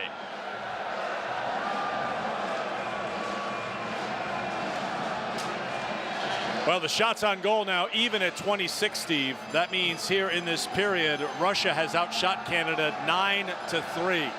So Hitchcock's team back on their heels here a little bit, trying to protect that 1-goal lead. It was 2 goals at the start of this period. Now, bouncing puck, rolling in front. Doan, big hit for Canada, but it's Russia back the other direction. Here's Semin trying to pull up for Ovechkin, and Ward made the save on the one-timer. Fedorov will keep in, sliding it in front. Hamhuis got a skate on it, and now Russia back in the neutral zone. Things definitely turning in Russia's favor. They've got some momentum here. They've got a rhythm to their play, but they still need a goal. Trailing by 1 with 6.5 to go. Now into the corner, around to the far side. Semin off the near boards. Ovechkin is going to pick it up. And again, Ward makes the stop. Steos takes a hit from Ovechkin behind his own goal. St. Louis on the boards. Will flip it forward. And Korniev back for Russia. Grabeshkov. Long pass ahead at center. Morozov looking to drop it back. Tipped into the neutral zone once again by Canada. Oh, they're so good at getting their sticks in the passing lane. Now Zinoviev. Lost it between his skates. Zaripov, long shot, and Cam Ward barely had to move. Steve, you and I talked about it in that opening period when Canada had a 3-1 lead thanks to the Burns goal on the 5-on-3. They still had a 5-on-4 after that point. They were rolling, and they had a chance to go up 4-1 or maybe 5-1 in that first period. It was that one-sided with 10 minutes and penalties whistled on Russia, but they could not deliver the knockout punch there, and we knew Russia had that comeback ability, and they have chipped away to get close here, but can they get over the hump and tie this game at 4? That's a big question here against this physical, tough Team Canada. Canada blocking shots, getting their sticks in the lanes. Ward also playing very well, but Russia just creating chance after chance here in the last few minutes. Spezza winds up and tries to chop it out of the zone. Finally, it's Chimera who gets it down the ice for Canada. And the rolling puck is going to be icing against Team Canada with 5:39 to go in the third. And another face-off coming deep in the Canadians' end. Certainly seems like there's a lot of time left in this game for Canada to be in full prevent mode. Shots on goal would support that fact. The fact that now Russia is out shooting Canada 28-26 as Canada's Prime Minister Stephen Harper looks on here at Le Calais. Now the Russians get it off the draw, 2-10. Chimera will be the first to it for Canada. He scoops it out of the zone. Russia will have to go all the way back with 5:30 now left to play. And you don't often see Canada just trying to clear it down the ice, but they are back on their heels just a bit against this very fast Russian team. Kovalchuk shot and he scores! Kovalchuk has tied the game for Russia!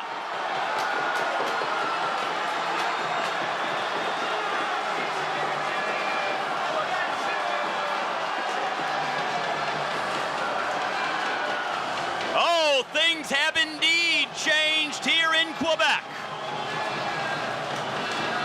The drought is over, and what timing for Ilya Kovalchuk, who scored 52 goals in the NHL this season, second only to Alex Ovechkin. Kovalchuk let it go. Ward never touched it, and Ilya Kovalchuk. Well, that celebration was a long time coming, wasn't it? It wasn't the game winner, but it felt like it. Russia's been brought back by Kovalchuk, even at 4, and Canada wants the timeout. Now Canada has to play hockey. If Canada was sitting back just trying to take the air out of this game and try to wind that clock down and sit on that 1-goal lead, now they can forget about that. Now they can go out and get a little bit more aggressive, and maybe that's Hitchcock's message. You've let them all the way back in. Now turn things around a little bit and be aggressive. Russia has erased a 2-goal deficit. They are now out shooting Canada, 29-26. Here's the goal again. Kovalchuk picking up the loose puck and then gets it past Bouwmeester, gets it past Ward. You can't sit on a lead against Russia. They're too quick. They are too good. They can score just in the blink of an eye, and now Canada forced to go forward once again. Sweden got the lead on them in the semifinals, but Canada had the answer every time. Will they have the answer against Russia here in the gold medal game with 5 minutes to go? We are tied at 4 at Le Colisée. Kalinin in his own end for Russia.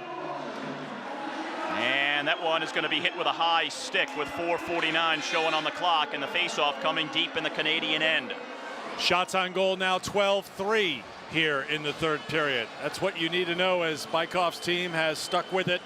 Down by 2 at the end of 1. Down by 2 at the end of 2. They have scored twice here in the third to make it a 4-4 game. Now, is this momentum rolling a little bit too much for Russia? Can Canada stop it right now? Because Russia is on quite a bit of a roll right now. Can they get it over the top and get their first lead of the game? Now Canada plays their best hockey when they go on the offensive. Now they carry in, and Nabokov makes the save on Getzlaf.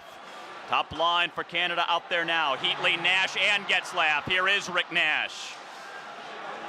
Now Heatley behind the goal. Morozov on him. Now Nash trying to work it in front. Turns, shot. Zinoviev can't clear. Finally, Zaripov brings it out to center and just lifts it straight up. I mean, really, when was the last time Nabokov had to make a save? Seems like it's been forever. This is the first time we've seen Canada play defensive hockey here at this tournament. Now they have to dial it back up with just over 4 minutes to go. Russia has tied the game on an Ilya Kovalchuk goal. We are 4 apiece, and this atmosphere is electric. 13,000 fans. What an atmosphere for this World Championship gold medal game. And now the Russians carrying in. Kovalchuk dumps it off, centered, and out of play.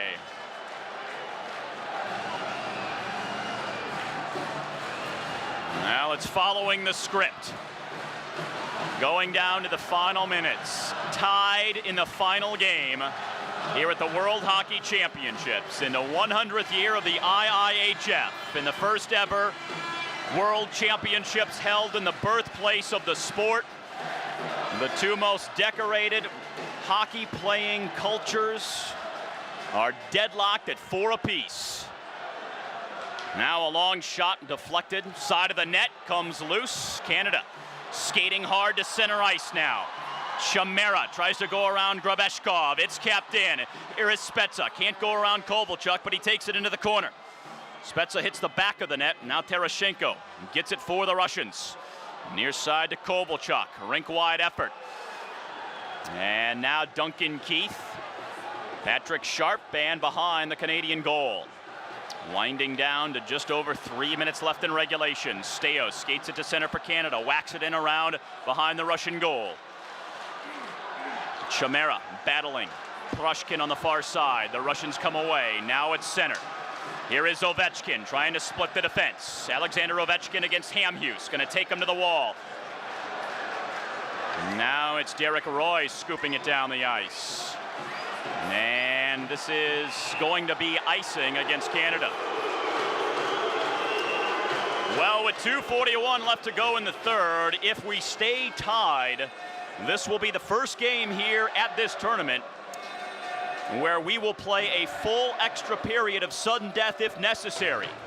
They will resurface the ice. The teams will treat it like a regular intermission, and then we would have 20 minutes of sudden death overtime. Without a goal after that, then we go to the shootout to decide the gold medal. But still 2:41 of regulation time left to play. Hamhuis leaves it in the corner for Canada, and now here comes Rick Nash. Brent Burns, who has a pair of goals for Canada, rolls it in on Nabokov. Zaripov. Oh, it comes dangerously in front. Loose. Heatley a shot. Best chance Canada has had in quite a while. Rick Nash took a puck up in the face. He has to head off. We'll have to see if he needs to go to the dressing room for stitches. Now Kalinin from behind his own goal. Out to center, too far for Kovalchuk, however, and it's icing against Russia with 2:06 remaining. Well, this could be a factor if this game does go to overtime. Nash went directly to the dressing room. Watch it again. The puck comes up, gets him right under the visor. He knew right away, took his glove off, checked for blood, and he didn't even not stop at the bench. He went right back to the dressing room. So perhaps needing some stitches as Nash, the hero last year, the MVP of the world, unavailable at the moment for Team Canada. Eric Stahl in the face-off circle against Terashenko to the left of the Russian net. Deafening noise here at Le Colisée. Now Mike Green, a shot was blocked in front. Kunitz in the corner against Markov. As we're under 2 minutes left to go, Markov skates away for Russia. Now Kovalchuk with it, gains the zone, pulls up. Looking for some help, slides it across the blue line, now dumped off. And Canada playing it down the near side all the way into the Russian end. Nikulin off the far boards, too far for Terashenko, comes in on goal, and Ward has to play it to the near side. St. Louis tips it forward to Eric Stahl. 1.5 minutes left to go. 4-4 gold medal game in Quebec City. Duncan Keith is going to chase after this one, but he won't have to hurry because it's icing against Russia. Now the Canadian fans will make some noise. An opportunity here for Team Canada as they'll bring the face-off to the right of Evgeny Nabokov.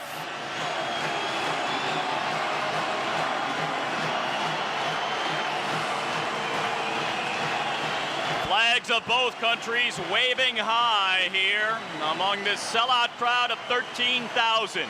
With Nash out, Steve, Patrick Sharp takes the spot on that top line for Team Canada. Ovechkin tips it forward down the ice, and once again it's icing against Russia. So another face-off coming up in the Russian end. And here comes Nash back onto the ice. That didn't take very long. Patch me up, I need to be out there. So Nash comes on, and Sharp will go back off. Let's see if it makes a difference as the draw comes to the left of Nabokov this time.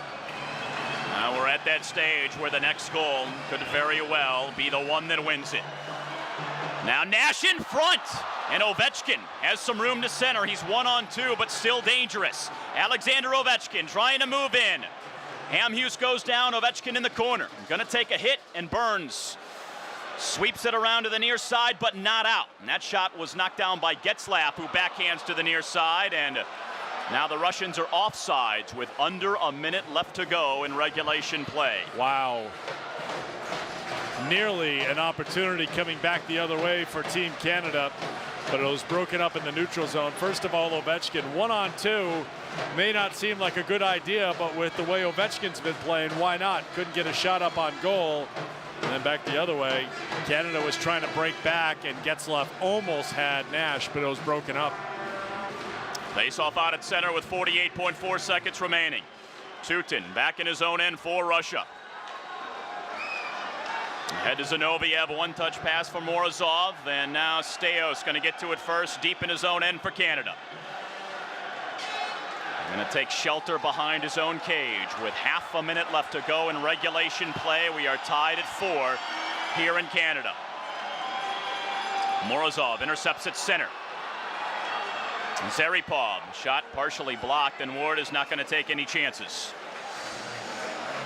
So now the opportunity turns down to the other end of the ice, and a chance for Russia with the face-off to the right of Cam Ward. Both teams have used their timeouts. Remember, it was getting away from Russia in the first period. Bykov took his timeout with his team down 3-1, and then when Russia came storming back, Hitchcock took a timeout to try to settle his team down. Now the teams pretty much dead even at this point. No real momentum to speak of either direction. As off the draw, Burns plays it forward. And now Canada gets it out of the zone. Ovechkin fires it back in. Hamhuis going to get on the puck there, and this should take us to the end of regulation. 5 seconds left to go. Long shot by Nash, never even lets it go. Pulled it back, but that's going to do it. We are through 3 periods, 60 minutes of regulation play, not enough to decide the gold medal game. Canada and Russia tied at 4, so we will have 20 minutes of sudden death overtime coming up. The next goal wins the gold medal here at the World Championships. So it's sudden death overtime here at Le Colisée in Quebec City, with Canada and Russia even at 4 apiece. We are poised for sudden death overtime at the gold medal game here in Quebec City. Steve Schlanger with Eric Fried, and really a fitting finale. The two giants of the game needing the extra session to decide this. We are tied at 4 apiece. Over the years, the political landscape has really shaped this rivalry. However, things so different today, and with the Russians freely coming to North America to play in the NHL, these players so familiar with one another. But the international pride of pulling your country sweater over your shoulders still resonates deeply for these players playing for their countries now and trying to win a gold medal in sudden death overtime. Nothing will be held back between Canada and Russia as the Russians take the ice. Canada coming next. The next goal will win an historic gold medal. If Canada gets it, it will be their 25th. If Russia gets it, they will match Canada with their 24th when you include the others that were won by the Soviet Union prior to Russia being in their current political configuration. And as far as the overtime records, the Russians a perfect 2-0 so far at these World Championships. They've beaten Belarus and the Czech Republic. Canada is about to play their first overtime game of the tournament. We will have 20 minutes of sudden death, played 4-on-4, and then if necessary, if no goals are scored, we will go to a shootout. And Russia's been in some tight games in this tournament. You mentioned the 2 overtime games when they came from behind to beat Belarus in overtime and the Czech Republic in overtime. Those games were not played in this single elimination part of this format at the World Hockey Championships. But Russia did pull those games out. They were in another tight game against Sweden when Alexander Ovechkin scored with 5 seconds to go to give Russia the win over the Swedes. So Russia, perhaps we should not be surprised by what we saw in the third period when they put the pressure on Cam Ward. Russia has now outshot Canada in this game. They put 13 shots on Ward in that second period. Meanwhile, only 6 shots on goal for Team Canada as they're outplayed by Russia. Now it's 4-on-4 on fresh ice. Sudden victory here in the gold medal game. First goal wins it, and if we're still at 4 at the end of the 20 minutes, we go to a shootout. Oh, the tension just so thick. One mistake, one opportunity, one bad bounce. That's all it could take to decide a gold medal. And now Markov back with it for Russia as the sudden death overtime begins. Semin out at center, rink wide pass, and the Russians are able to gain the zone. Fedorov, a shot deflected behind the Canadian goal. Here's Jovanovski in the corner. Backhanded forward to St. Louis, and then it's intercepted. The Russians come back in. St. Louis, though, trying to redeem himself, plays it back out of the zone. But the Russians carry in over the line one more time. Now St. Louis trying not to make a mistake, but he almost gave it away again. Canadians a little tentative coming out here at the beginning of overtime. Now, oftentimes an overtime period takes a little while to develop a rhythm. Teams on edge, not wanting to make a mistake, trying to get up to speed. Now here's Jovanovski at the red line, ahead to St. Louis. Needs some help, nobody in with him. Korniev gonna pin him to the wall in the corner. 1 minute gone by in the overtime period. Puck still deep in the Russian end here. And finally, Grebeshkov comes away. The Russians now out at center. This is Zinoviev, works around his man, gives it off, shot well wide. Now Getzlaff, plenty of room on the near side for Canada. Top line for Canada out on the ice, but Morozov takes it away from behind. And Morozov with plenty of daylight as he moves through the neutral zone. Now Nash takes it back for Canada. Tries to sidestep his man, and the Canadians send it in. Nash once more tries to work in, backhands over the line. Prushkin quickly carries the other way for Russia. Long shot off the lively inboards, comes in front and bounces to the far side where Ovechkin has it.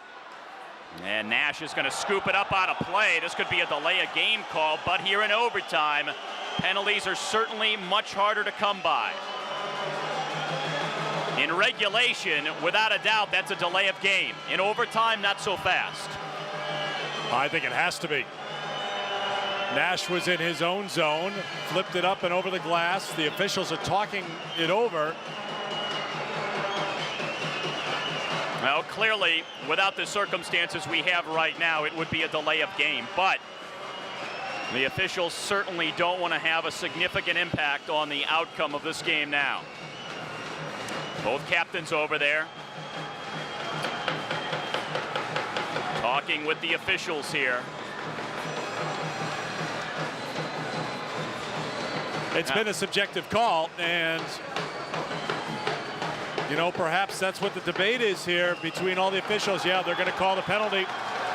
Penalties going against Nash for delay of game. Boy, that was a long discussion as there was some doubt, and it's going to be a 4-on-3. It's interesting, Steve, because this World Championship has been played on the North American size ice sheet, 200 by 85 feet, not the international size, the Olympic size sheet. But now in the 4-on-4, there seems to be so much more room on the ice.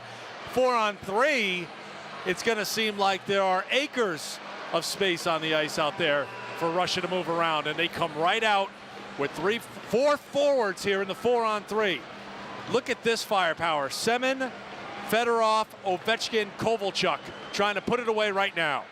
Face off to the right of Cam Ward. 4-on-3, just about 2 minutes into the overtime period, and the Canadians send down the ice. Nervous moments for the Canadian crowd here at Le Colisée. Team Canada at 1 point in regulation, led by 2. We are now in overtime, tied at 4, and the Russians will set it up. Here is Semin on the far wall. He's got 2 goals for the Russians here today. Back to Ovechkin, now Kovalchuk. Gonna take his time. Now loads, guns a save, and on the rebound, it's sent up into the nets. Fedorov is going to argue that his follow-up shot was tipped up and out of play, but the referee saying the puck was on edge and you shot it up into the net. Yeah, I think so. I don't think Cam Ward got the follow-up. Good call by the referee. Look at Ovechkin. Well, the key part about that call is they bring the face-off outside the zone here in the 4-on-3. 1:28 left to go in the Rick Nash delay of game penalty. And Russia with Kovalchuk. Now Fedorov skates it in, pulls back along the blue line for Kovalchuk, walking in, a shot, and he scores! Kovalchuk gets the gold medal winning goal in overtime! What a comeback, what a game, what a gold medal for the Russians! And heartbreak for Canada.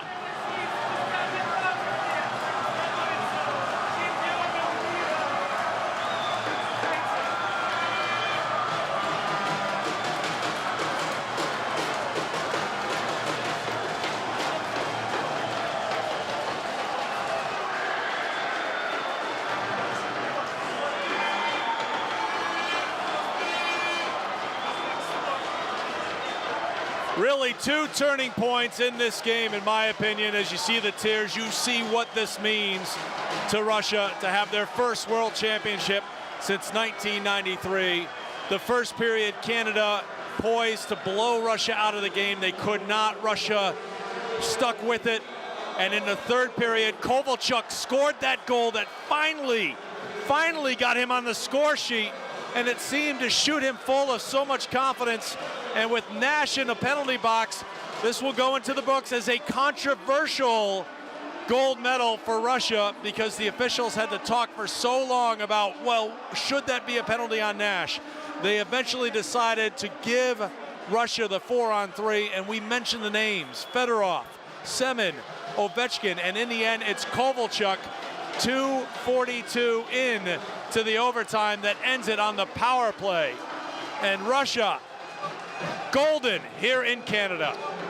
How about the irony? Last year in Moscow, it was Russia trying to become the first team in 2 decades to win the gold medal on home ice, but it was Canada coming away with the top prize. Now here we are a year later, and the Canadians themselves trying to become the first team to win gold on home ice in 22 years.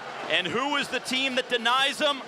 The Russians, with an overtime win, a 5-4 score. Kovalchuk, his second of the game, and the Russians have now equaled Canada with 24 gold medals all time.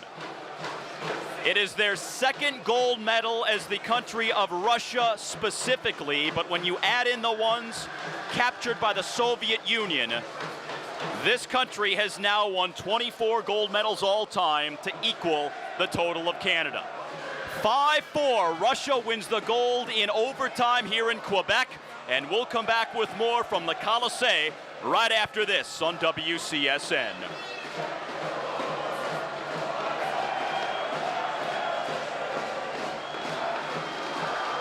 Amazing that Kovalchuk would go from GOAT to hero so quickly. He has that kind of talent. It wasn't for a lack of scoring opportunities. And Russia, look at the celebration. The 2 leading goal scorers in the NHL this year come together for Team Russia. Canada's stunned. I mean, they had just marched through this tournament. They were challenged a couple of times in Halifax. Blew through Norway in the quarterfinal, held on to beat Sweden in the semifinal. Ken Hitchcock's team comes up short here in the gold medal game, leading by 2 at the end of 1 period, 2 heading into the 3rd period, but 3 unanswered goals by Russia, 2 of them scored by Ilya Kovalchuk to give the gold medal to Team Russia. The Canadians knew that nothing less than a gold medal would suffice. They knew about the pressure. They had accepted it the entire tournament. They looked like they were not even fazed by it as they just steamrolled to an 8-0 record. And then getting the 2-goal lead here today, it looked like they were going to put the exclamation point on another historic tournament, but Russia was able to turn it around. We saw the momentum change there in the 3rd period, and then Canada start to become defensive for the first time in the tournament. They also began overtime a little tentatively as well. Then the delay of game call on Rick Nash, and then after that on a 4-on-3, Kovalchuk had so much time to rip one over the shoulder of Cam Ward to win the gold medal. Yeah, no question. That 2-goal lead seemed to be the worst thing for Canada. They sat on it for far too long.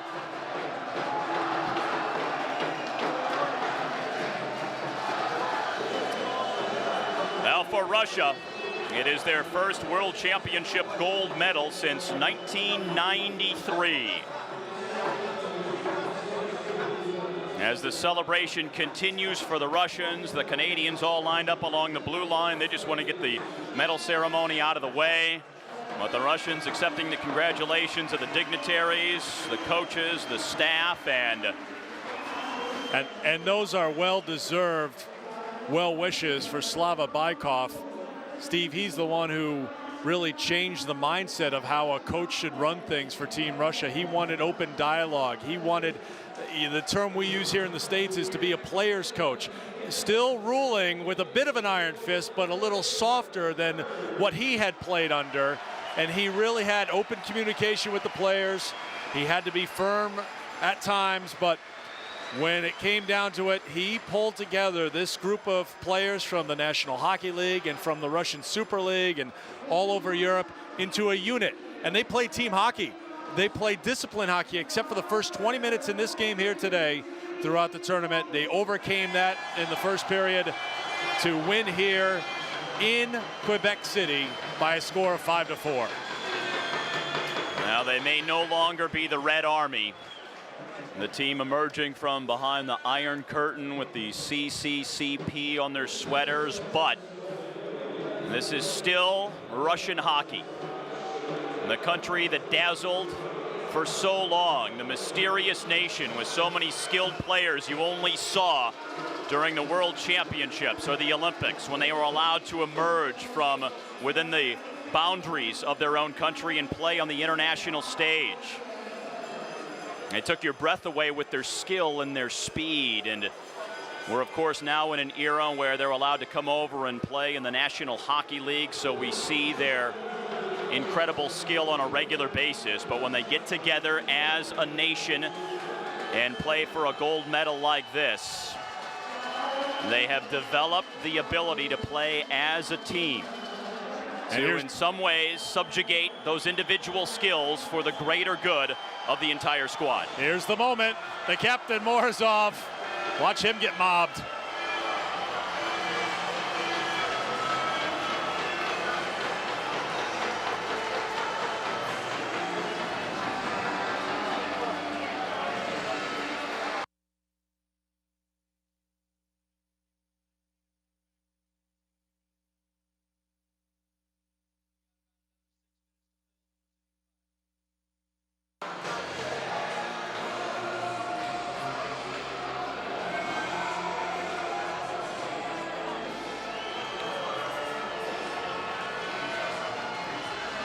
What a moment for Sergei Fedorov, isn't it? Comes back after an 18-year absence here at the Worlds to rejoin the national team at age 38.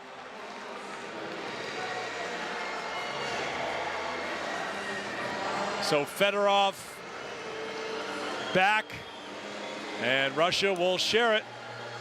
The trophy, the first that they'll own since 1993. Well, we also have the all-star team that's been designated here for this World Championship event. The top goaltender is Evgeny Nabokov of Russia. The defenseman, Tomas Kaberle of the Czech Republic and Mike Green of Canada. And the three forwards, Danny Heatley, Alexander Ovechkin, and Rick Nash. The MVP, no surprise, Danny Heatley of Canada. Got his 12th goal and 20th point here today in the gold medal game. It is the second World Championship MVP for Heatley, to go along with the one he won in 2004. But the distinct difference, that year Canada won gold. His individual award this year won't taste as sweet because Canada has to settle for the silver.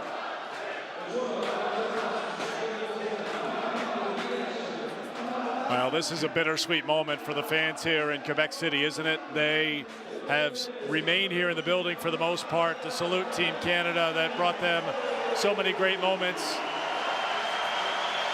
Heatley being introduced as the most valuable player of the tournament. His fans saluting him. Russian fans certainly saluting him as well. Doesn't want to hold on to that trophy too long. It's not the championship trophy that he wanted. Silver medal for Canada after winning the gold a year ago, and you just have to give the credit to Team Russia as they were down in this game, and even though they were struggling to stay out of the penalty box and down 3-1 and facing another power play, Bykov stuck with this team. And we mentioned it, Steve, that down just 3-1 at the end of one period almost felt like a victory for Russia.